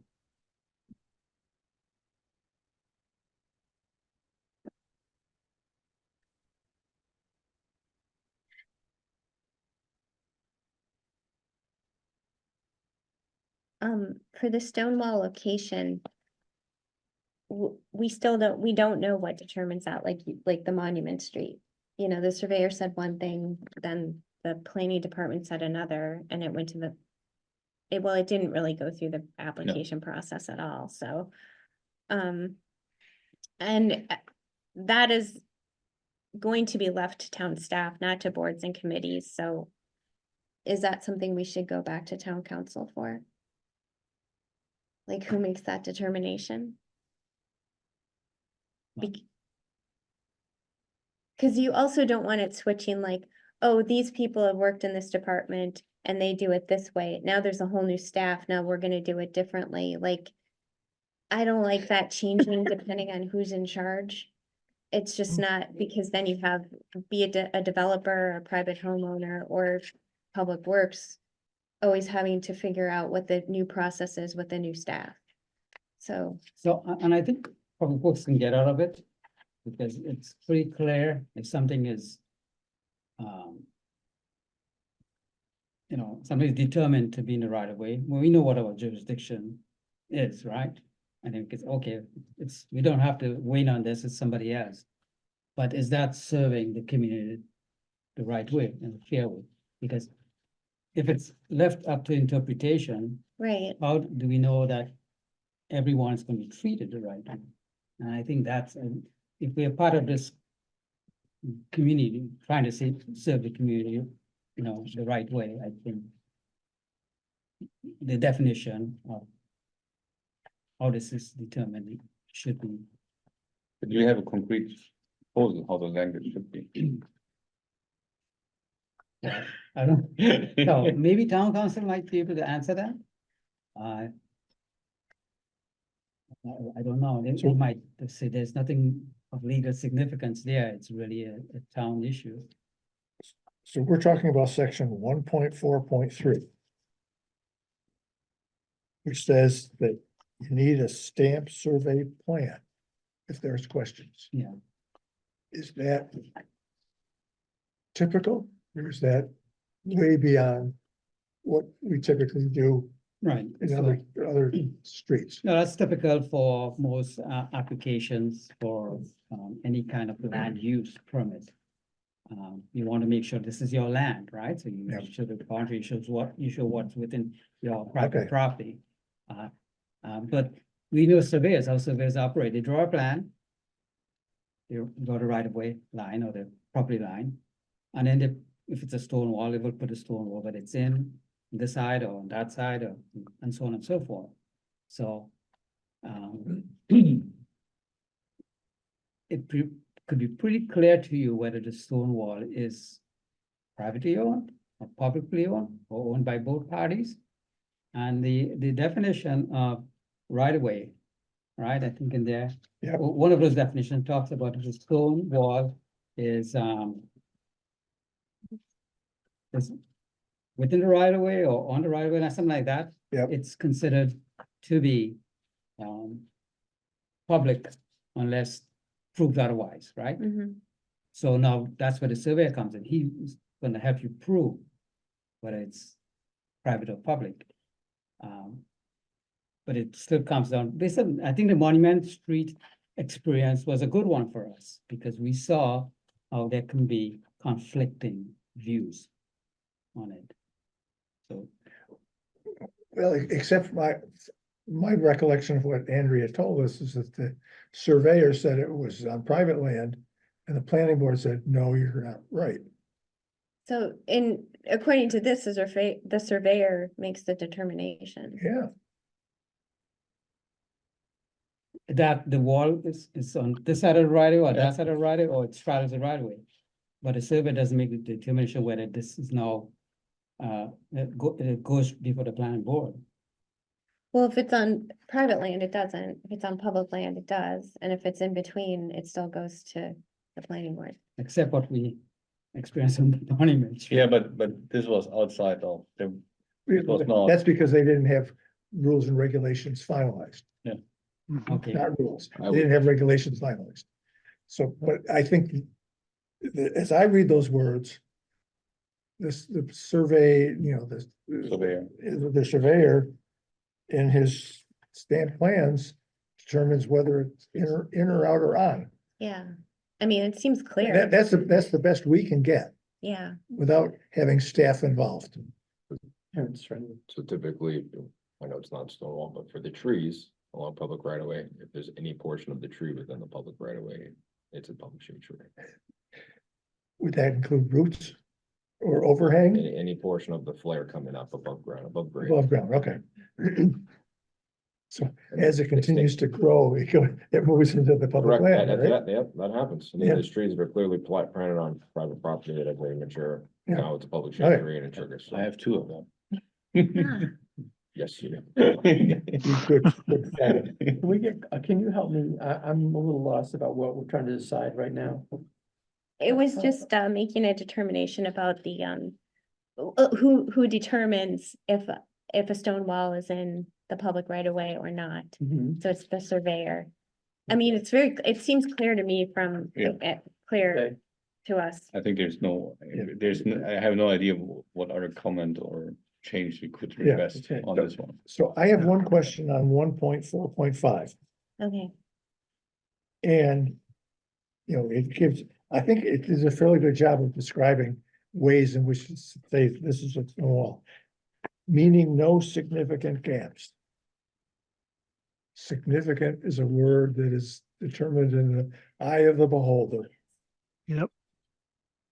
And so I would hope that the planning board could Yeah, modify that to make it more specific. they So- went about this wording, I don't know how many times left and right. And Okay. in one way, it's not specific, and the other way, it gives also enough flexibility. There were things about when the wall is kind of interrupted for, let's say, a signage or so.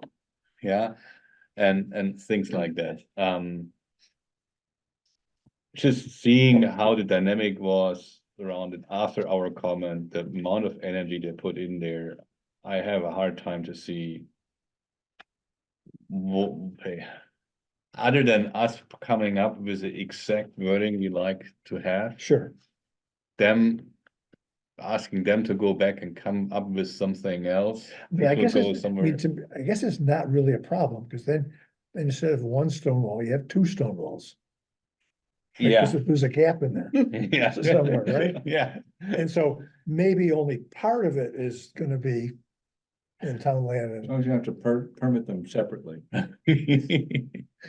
Oh, okay. Just make it No, big. and again, this Let's- would let's- be, Let's move yeah, on. this would also be, to be clear, the planning board would wrestle with these things eventually. Yeah.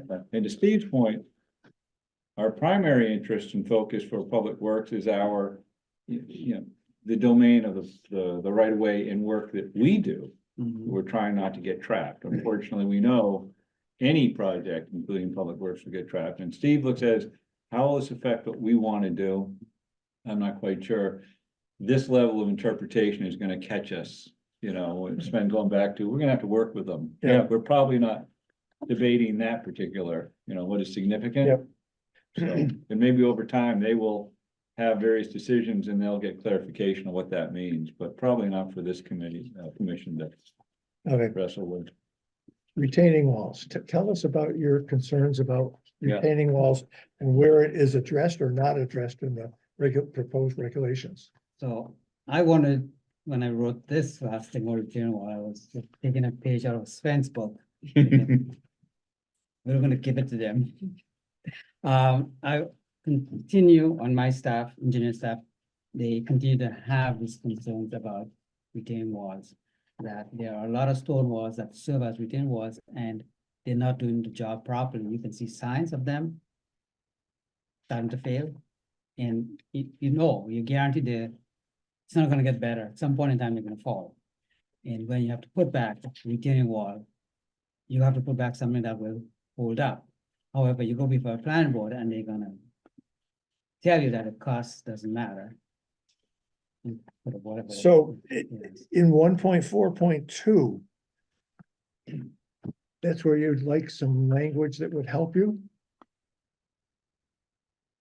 Well, I was saying about,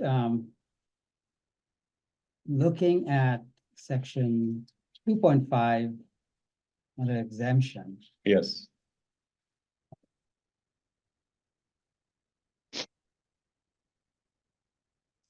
Okay, And saying, look, we can present and justify that a failing or failed retaining wall is a critical issue.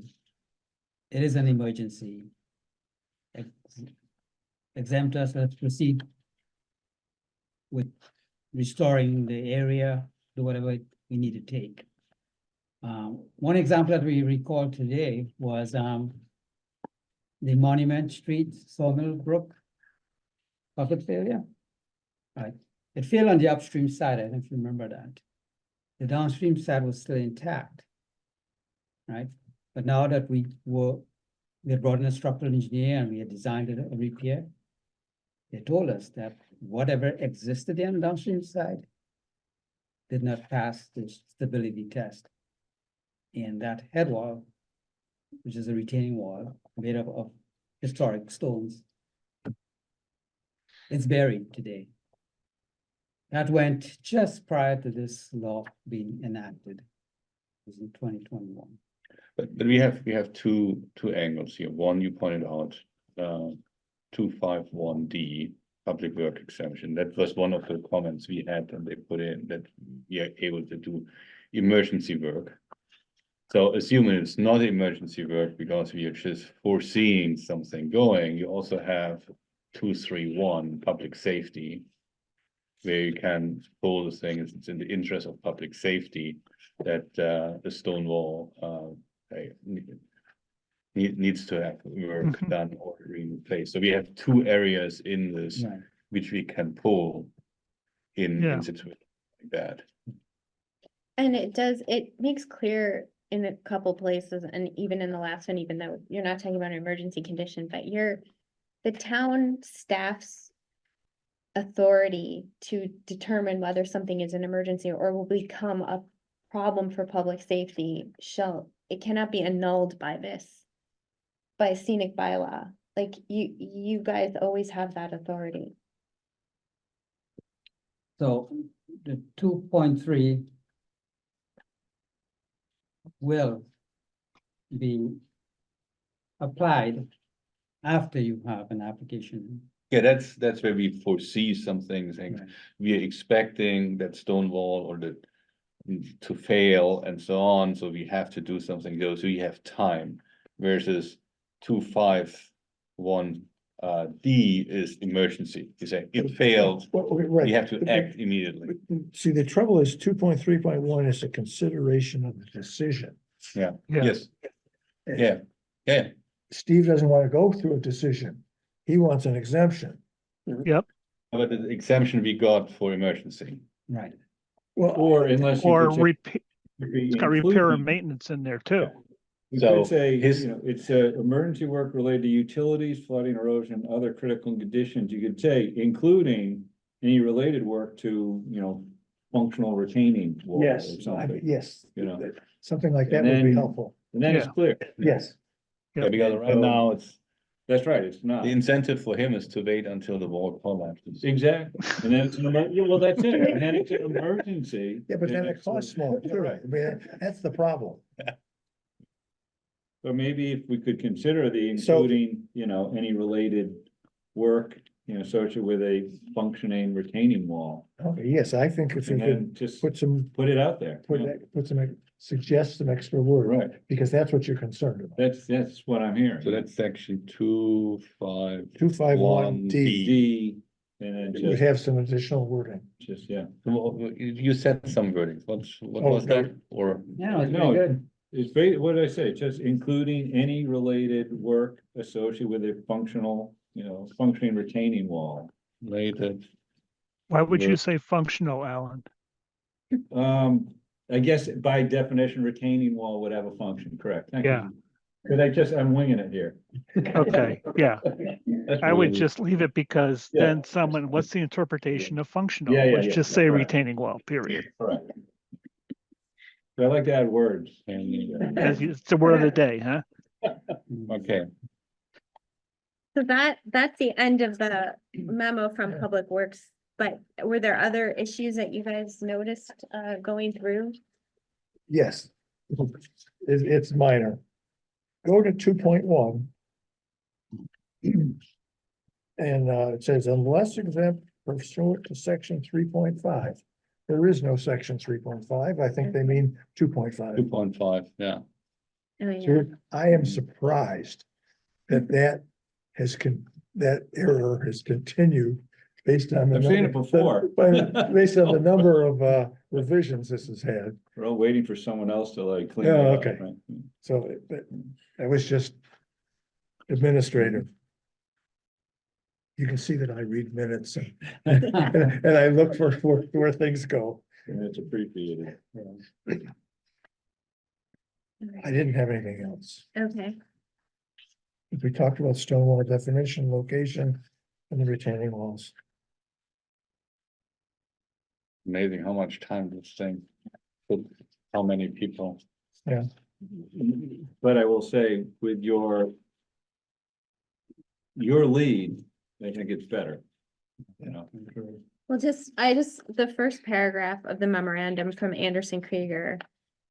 This memorandum summarizes our analysis of the interplay between the proposed rules and regulations for the administration of the scenic roads bylaw, the public shade tree law, the Concord scenic roads bylaw, the Concord private digging roads bylaw, the Concord tree bylaw, the Concord tree preservation bylaw, the Concord tree preservation bylaw rules and regulations, and the Concord roads program statement. I mean, we had a lot of protections to begin with. I just want to say this was a bureaucratic regulation we didn't need and is not protecting anything more than what was protected before that I can see. Does anyone else see anything that this is protecting that wasn't protected before? I mean, it's an honest From our question. perspective, no, but other towns do it and Concord didn't do it. Now we've done it. Now we're in the club. Yes, It's a lesson of good, well, Redundancy for the sake, regulation for the sake of safety is important, and redundancy can bolster that safety. But when it's done just strictly for bureaucratic reasons, it's a failure. It's a waste of time and money. Well, That's I my would- opinion. I don't think it's for redundancy. It brings another perspective to the table. Now, we may not agree with it, others may not agree with it, but it does bring another perspective to the table. What is that perspective? The historic, scenic from another board's experience and view. From the planning board, because it doesn't Yeah. actually, Historical Commission. it doesn't actually go before the historic commission. At No, all. but from the planning board, yeah. The Historic Commission is the one who brought the article Yes. forward. Someone's opinion of a historic value can vary based on the person or board's experience, even if the definitions are very tight, there's still a matter of interpretation to some of them. Does anyone have anything else they want to add to this? And I agree with your perspective. But it's also a lesson, and it's really an issue beyond the scope of this board. The lesson in sort of layering rules into, into an ecosystem of rules. And, whether or not, how much value it truly adds. I'm just wondering what the legal bill was for Anderson and Krieger to review this, and the town is worried about costs. Anyways, and yet I don't see how we could have waded through this No. without them. no, I'm Because- not criticizing their. Yeah, no, I agree. I mean, I heard that criticism, like, well, this is gonna cost money, but it's better than having town staff Oh, have yeah. to work it out, so. It I is hope also a lesson in warrants that can be brought, the changes in town bylaws that can be brought to the town and to the community without understanding the costs of implementing them. Yeah. There was very little effort to understand the cost of this, in my opinion. Anyway, are we through? Are there more things here or are we? So do we need a motion here? or- Oh, yes, So sure. just understanding too, are you guys are meeting with planning board staff? You're gonna go over this with them? Should we send a letter to the planning board? Yes, I Yeah. think what we can do is summarize these themes.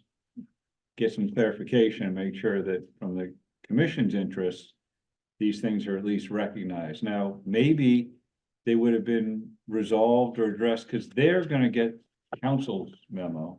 They're gonna get something from their staff.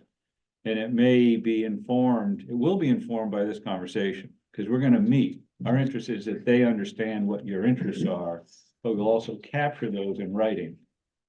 So that they're submitted and they have them to reflect, make sure that we didn't miss anything. I think generally speaking, the memo Steve composed, what council has, we've got the rub points where we can make some specific recommendations now for this discussion. And, this is not perfection. This is better than it was. It's hopefully saving some headaches between staff. I mean, that's really Yeah. what the goal of this was in the end. Well, actually, the goal is the town gets what it needs and has, and staff is just, we're hoping that the bureaucracy is also gonna be to your benefit on the customer, and we're trying to, avoid that as well. That's, When you make- we're when you make flagging.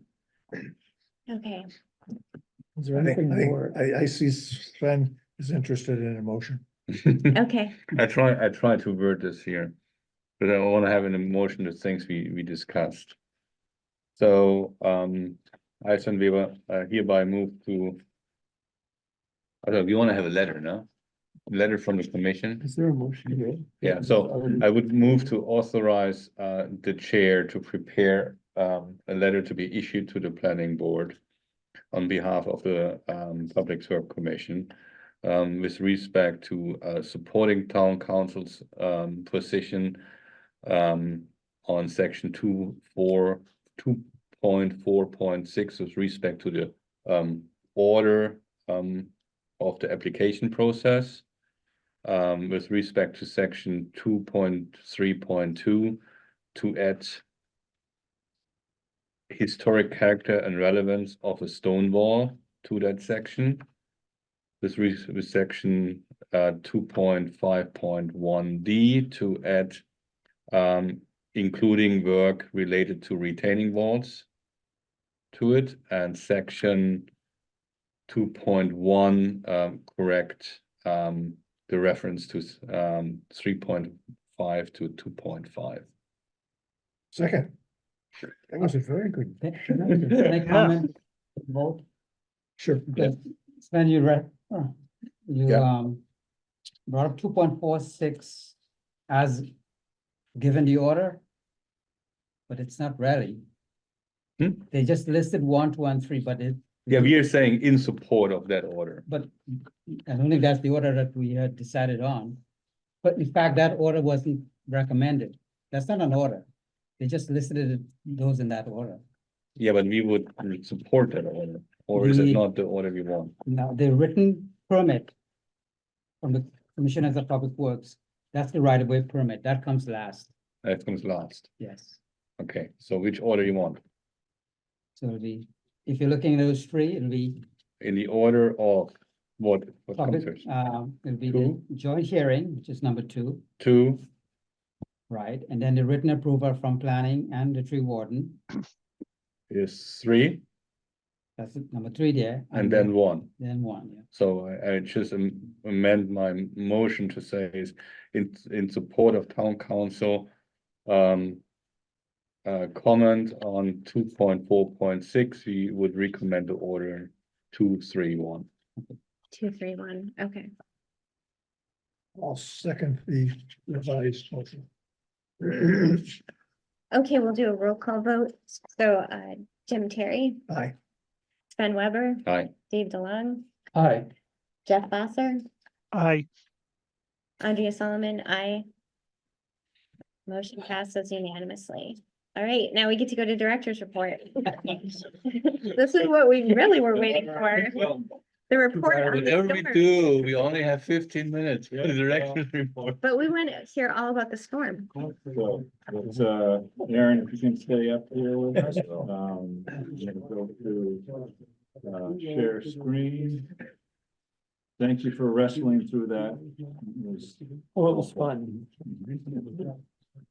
Okay, Hey, there. so. Let's see, and then there was snow. Now we are. There's another slot.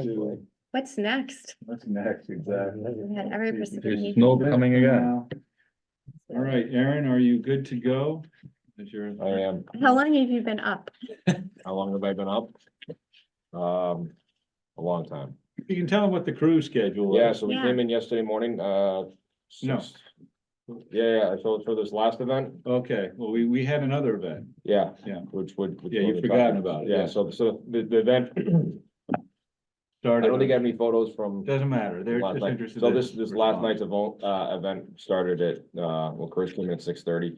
Based on the forecast, provided a weather update to staff. Aaron, I'm gonna just say, they don't know, the response we had started Saturday night. Oh, yeah, This okay, has been a I'll start from very, the- yeah, you know, I'll start our, from the beginning. our winter maintenance storm response started, and Aaron has been, you know, running on fumes with a lot of the other crew.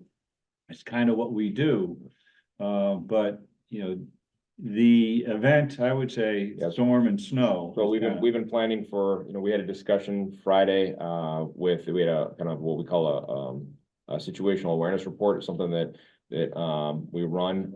It's a coordination meeting between all the different departments and, between the town, the schools, town manager's office.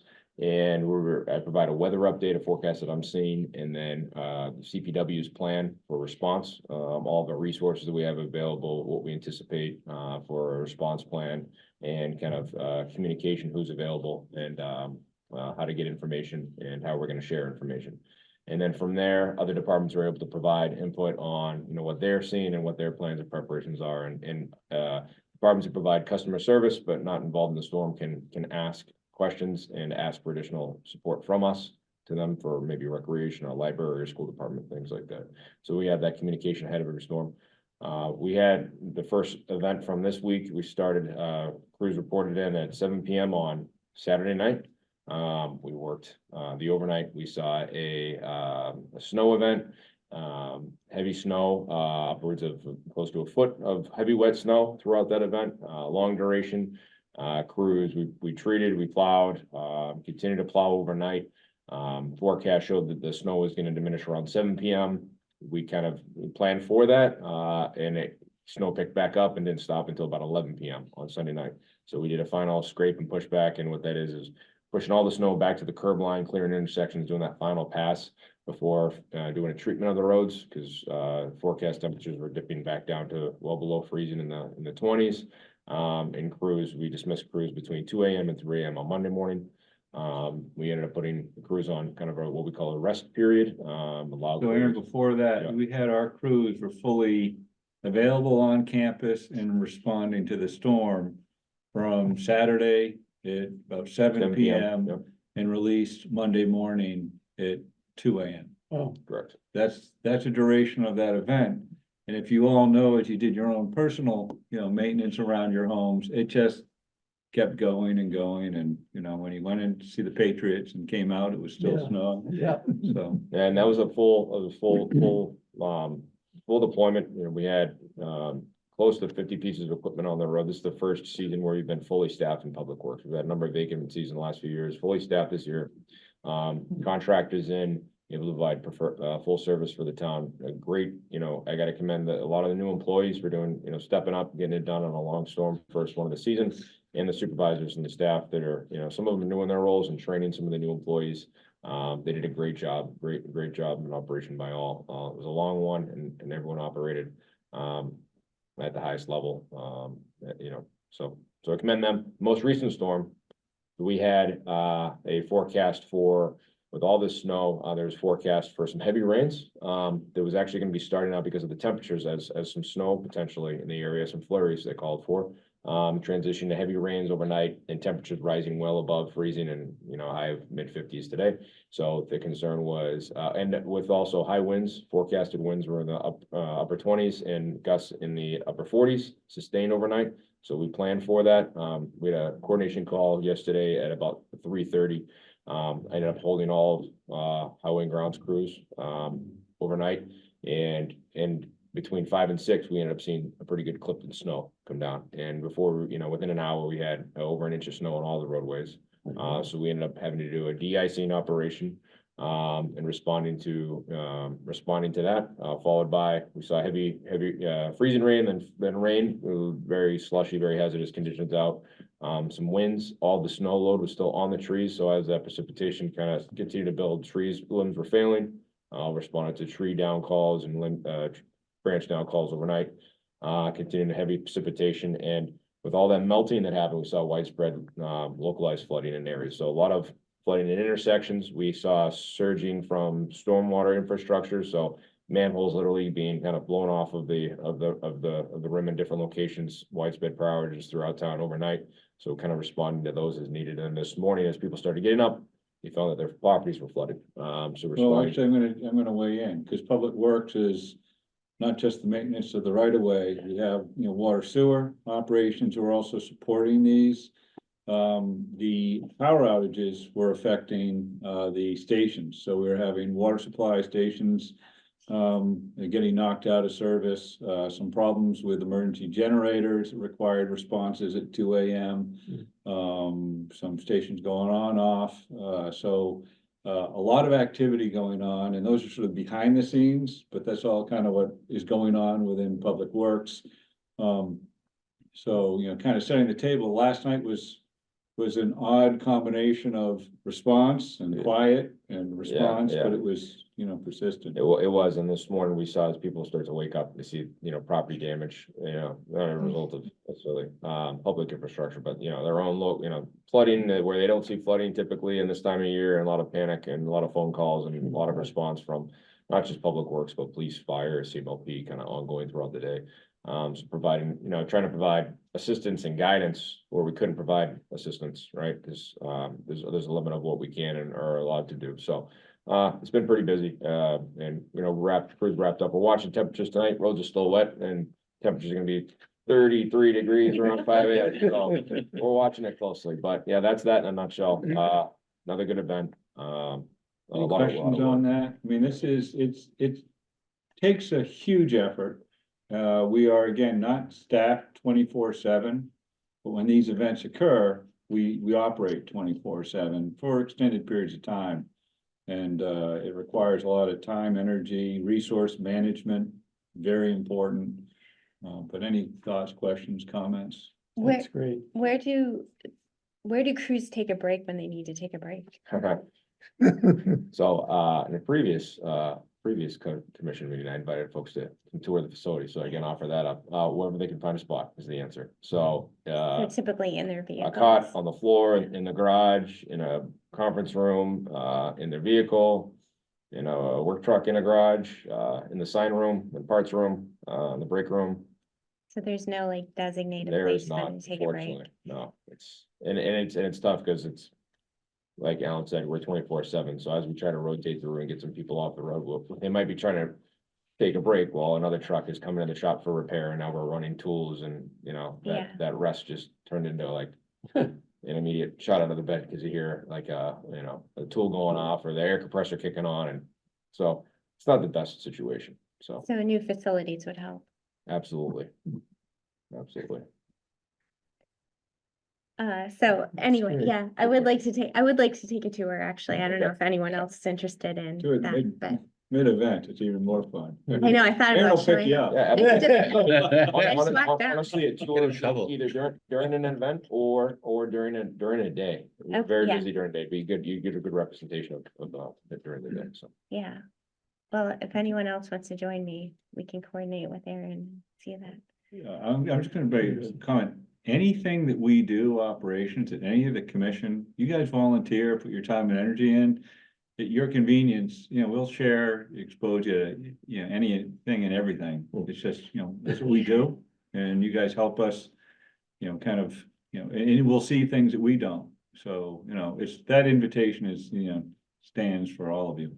So, anyway, let's go, Aaron, if we can kind of, We go up one Move slide. along Maybe one pass slide, one. Thank you. yeah. So, I'll fly through the slides. So the new, fast chargers were installed at Rydell Park, and I was able to test them out over the weekend. It was great. I was there for about half an hour and got a pretty good charge.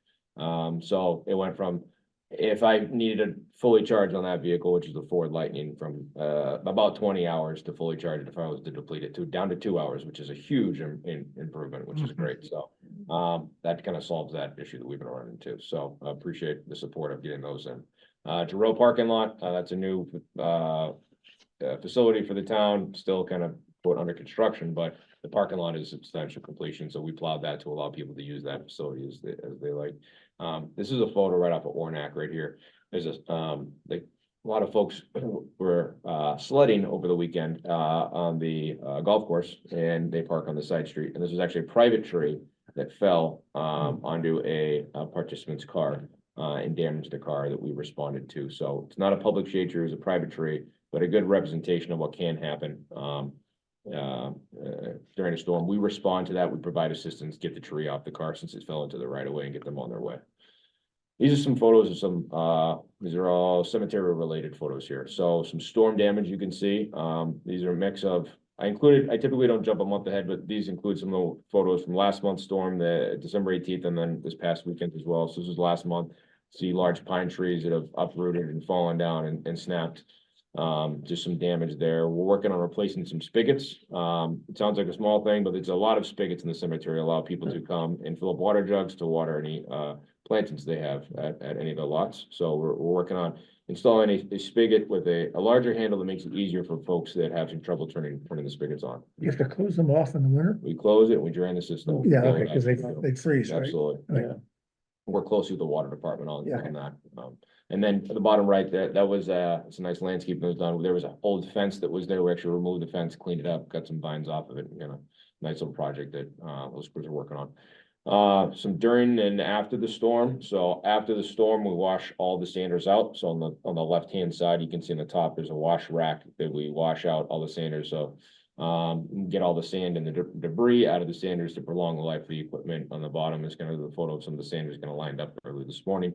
On the right-hand side, 2 photos of our operation getting started on Saturday night. It's kind of blurry photo top right, but that's a loader on the ramp loading up the salt trucks as they start to line up.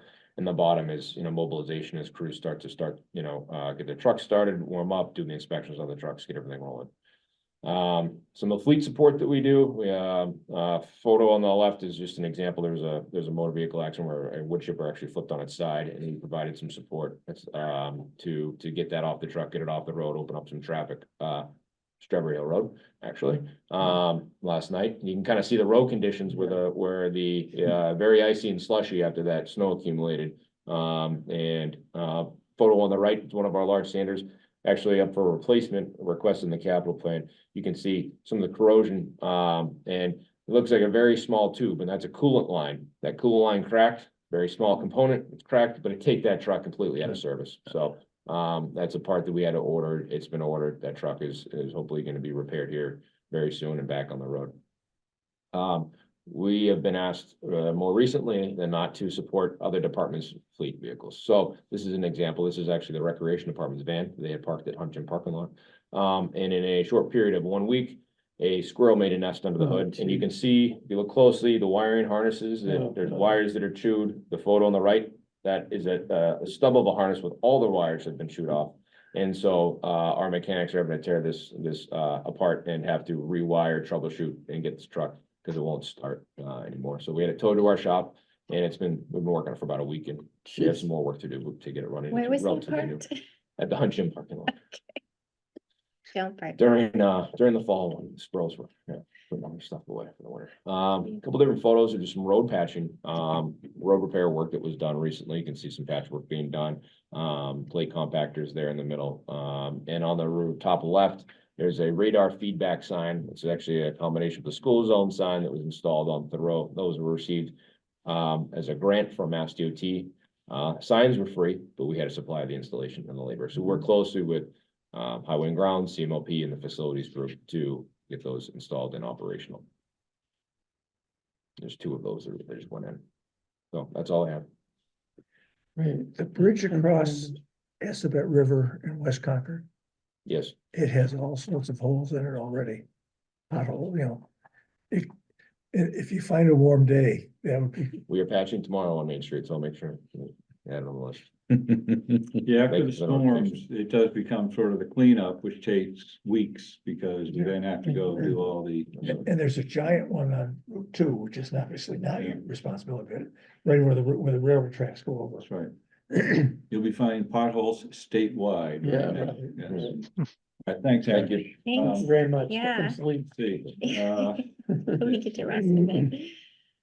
let's see, is Jeff, Jeff had been out there. yeah, Jeff Roski is available. Jeff, can you unmute yourself? Are you there?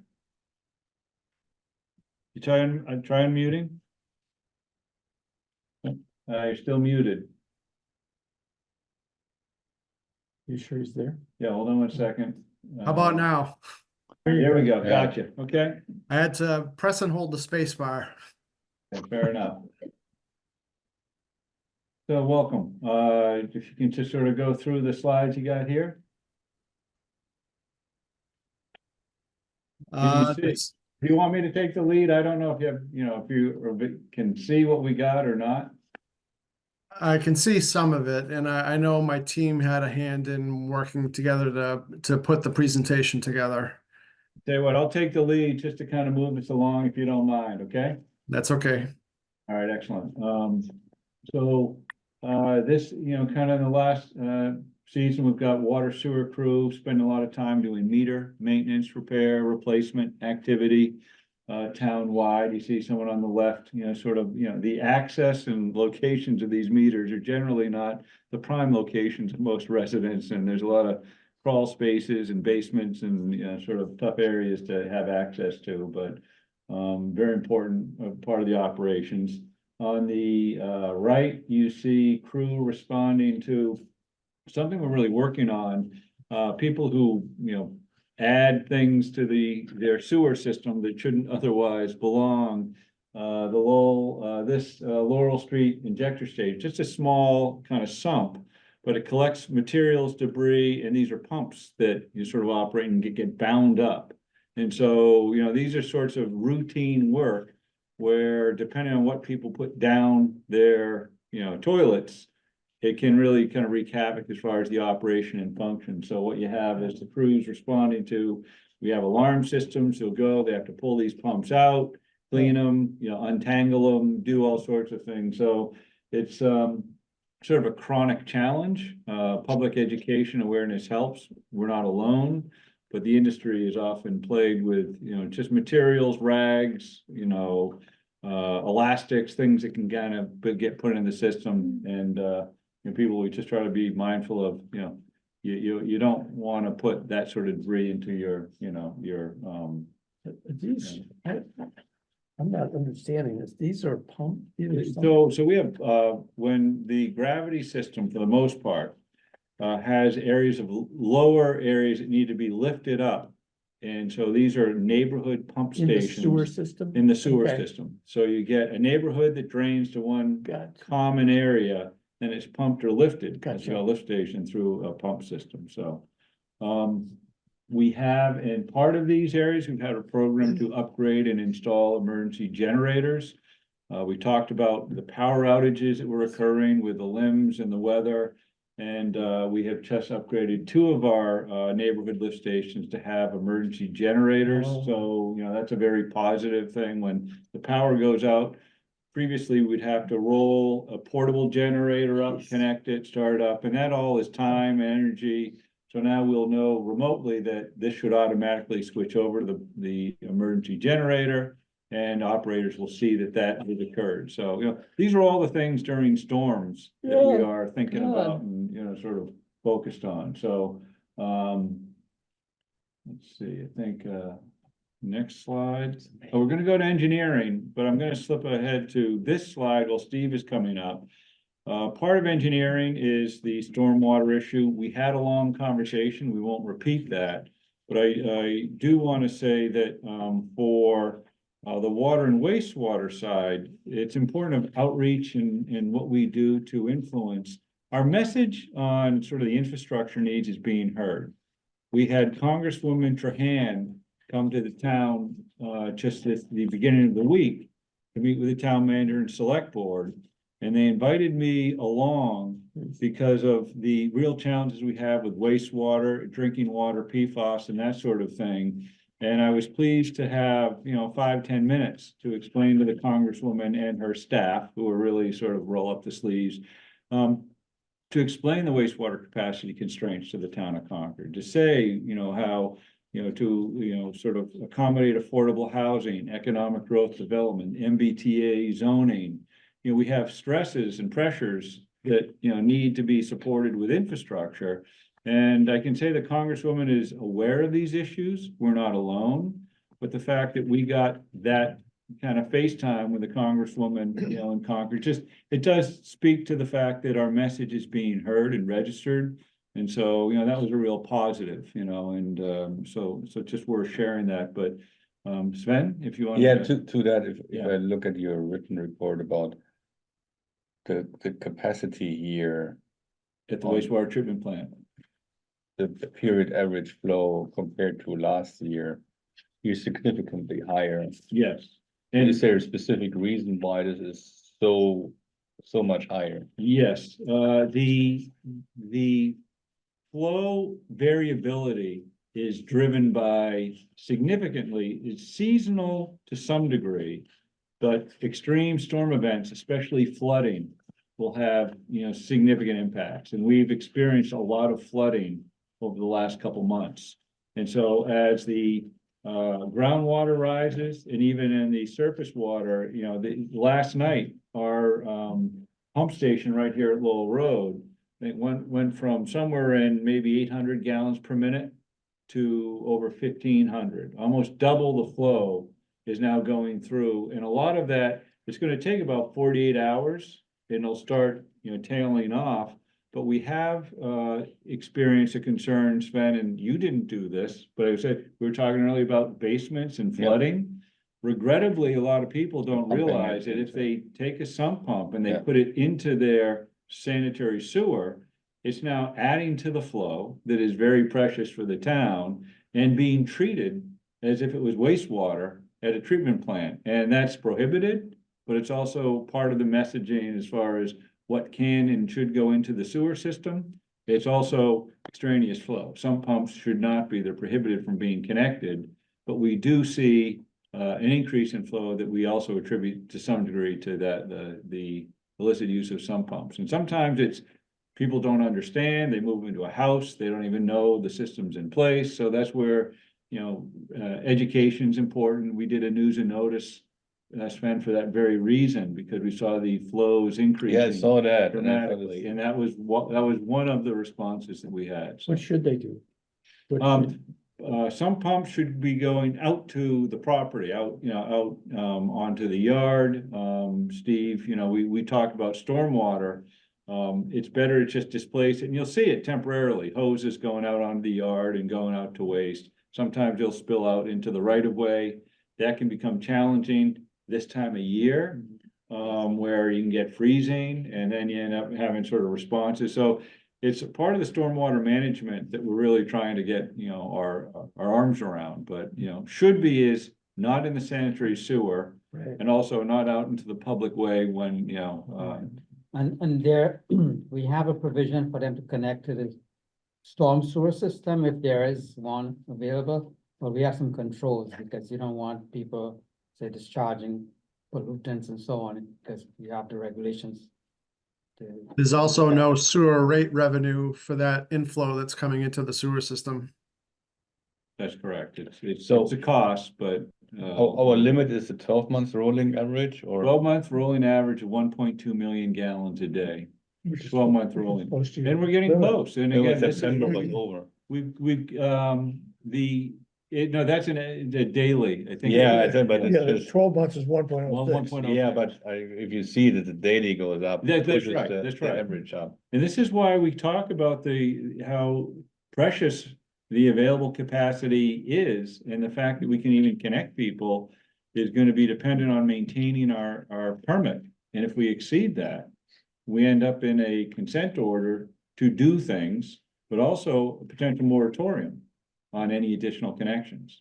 So that's why we had this conversation with Congresswoman Trahan, that we need support on the political side of things to help us with EPA and DEP, because a town like Concord is trying to do everything properly. We're not trying to hedge anything on environmental protection or affordable housing, MBTA zoning, but we also have permits that are, you know, driven by regulators, and we've been really trying to work a way of how can we increase our capacity without having, you know, and maybe there could be a compromise to environmental protection, but it's a balance. You know, we can't just, you know, sort of box ourselves in so we don't have alternatives, because the alternative is no additional growth or development. So just remind me, the Baker Street project, that big Yes, that's a thing, 40B. it's a 40B, is that on sewer or off sewer? That is proposed to be on sewer. It will take capacity. Yeah.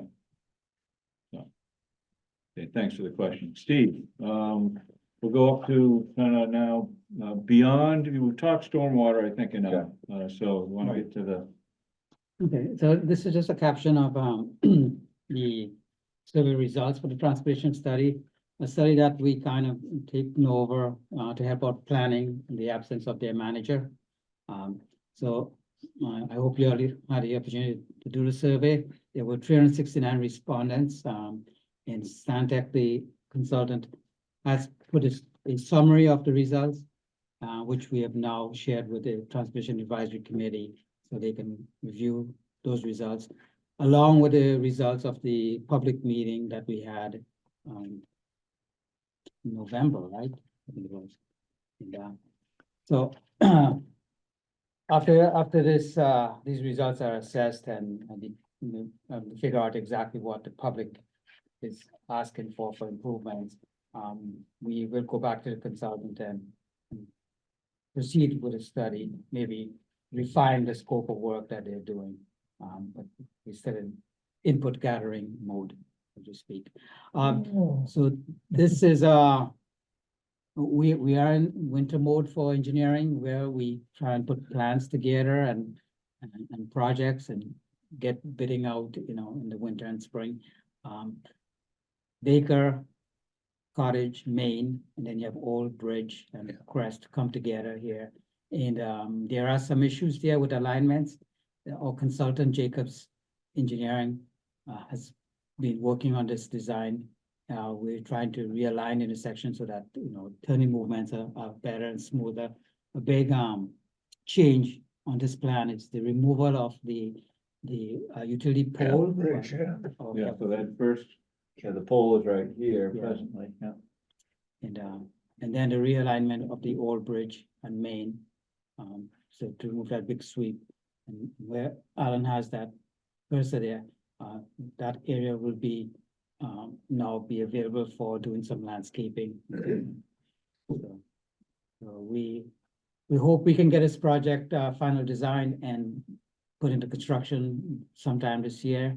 Budget is always an issue, so we're hopeful that the estimate comes in within our budget. And I'll note the 40B on, off of Baker Ave. There's been a lot of interest in what's the traffic impact and what's gonna do to both Route 2 and then as well as this intersection as well. So, this reconfiguration is very important, but also in the context of that 40B, this is on our radar. But you've heard, if you're paying attention, or you'll hear this intersection is a very, it's a choke point.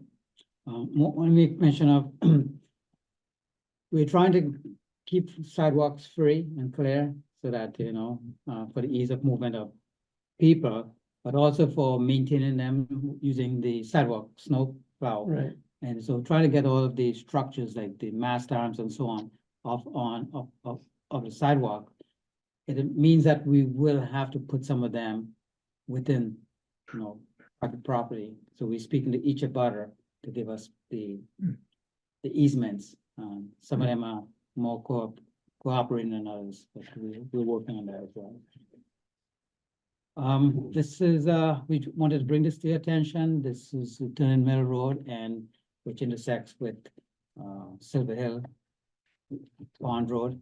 And this street itself has some serious drainage problems that have contributed to the condition of the pavement. The pavement is pretty much shot, and it's been on our paving list, but we have to put a project together to address the drainage, utilities out there. We have underground electric, so CMLP utilities, as well as the water that we have scheduled for replacement as well. So we put in this project together. We hired a consultant to help us, advance this, which is appear to be pretty complicated. We looked at the history of this road when it was put in place, decades and decades ago. It's something that the town probably shouldn't have approved the way it was designed and built. A brook actually ran where the road is today. And so it explains why all this water collects in that location. Just to point out what happened, not this recent storm, but the one before, high levels, the dam wasn't working as a dam anymore because it equalized levels of both No sides. island now. Yeah. All right, so. But I saw you do continue to do daily check-ins on the dam. Yeah, we monitor. Yeah. Yeah, there's requirements as far as maintenance and that sort of thing that we'll follow, and then reports that are required for the state to sort of ensure that communities are tracking any changes or any deficiencies. And then, what's important is, this is also, we've talked, the Warner's Pond sort of environment. This is a key discussion point on, does the dam continue to serve as a dam? Does it get removed and the ecosystem restored in a different way? And based on, the last meeting, Sven volunteered to participate in this task force, and, I guess they're formulating that as we speak, Yeah. literally. So, and Sven, as we mentioned, that staff will be, sort of, shadowing that entire project. So. But for you, after the water recedes, you go there and check on the integrity of the dam. We will see, yeah, we will Yeah. to see that any Yeah. damage to the dam structure. All right, there we go. Yeah, Usually- if there's damage or major work to be done, would be good to Yes, know it that is. when I Oh, hey, participate in yeah. these. 4 to 6. I didn't realize that. Yes. 4 to 6. Good, yeah. All right, so, we'll be meeting, Thank you. at this point, Thank you. We have a on, motion here to. Jim just volunteered Valentine's Day, 4 to 6. Oh, I'm sorry. I'll tell you I'm what. busy. I'm tied up that day. We may, try to keep it abbreviated. We did have a nice meeting recently with our staff. All right. Just, this is the time where there's a lot of year-end reports, the annual reports are due, budget, narratives are due. So we just took the opportunity to explain and share with our, all our operators, you know, so they can see what everybody's up to, and sort of nice to just kind of share and have them sort of plugged in. We have a great crew, a lot of skill, and Would it make sense that in one of these events, I don't know, the chair or someone else from yeah, commission that's it, comes and yeah. at least thanks everyone for the work and so on, Yeah. just to be there? No, that might be, yes, and this was something we did, I've never done it before, but it just occurred to us as all the senior managers are putting together their plans and summaries, it's a good opportunity to reflect back and share that with the people who are doing the work, so. Absolutely. Anyway, that was just, here we are, I think we're good. at this Do point. any other commissioners have comments about tonight's meeting or no? Any from the public? Anyone? On the view, public. That's good. You're doing fine. Thanks much. Thank you for being here. Thanks, public. Okay, so do I have a motion to adjourn? I move that we adjourn. Second, Second. We'll do roll call. Aye.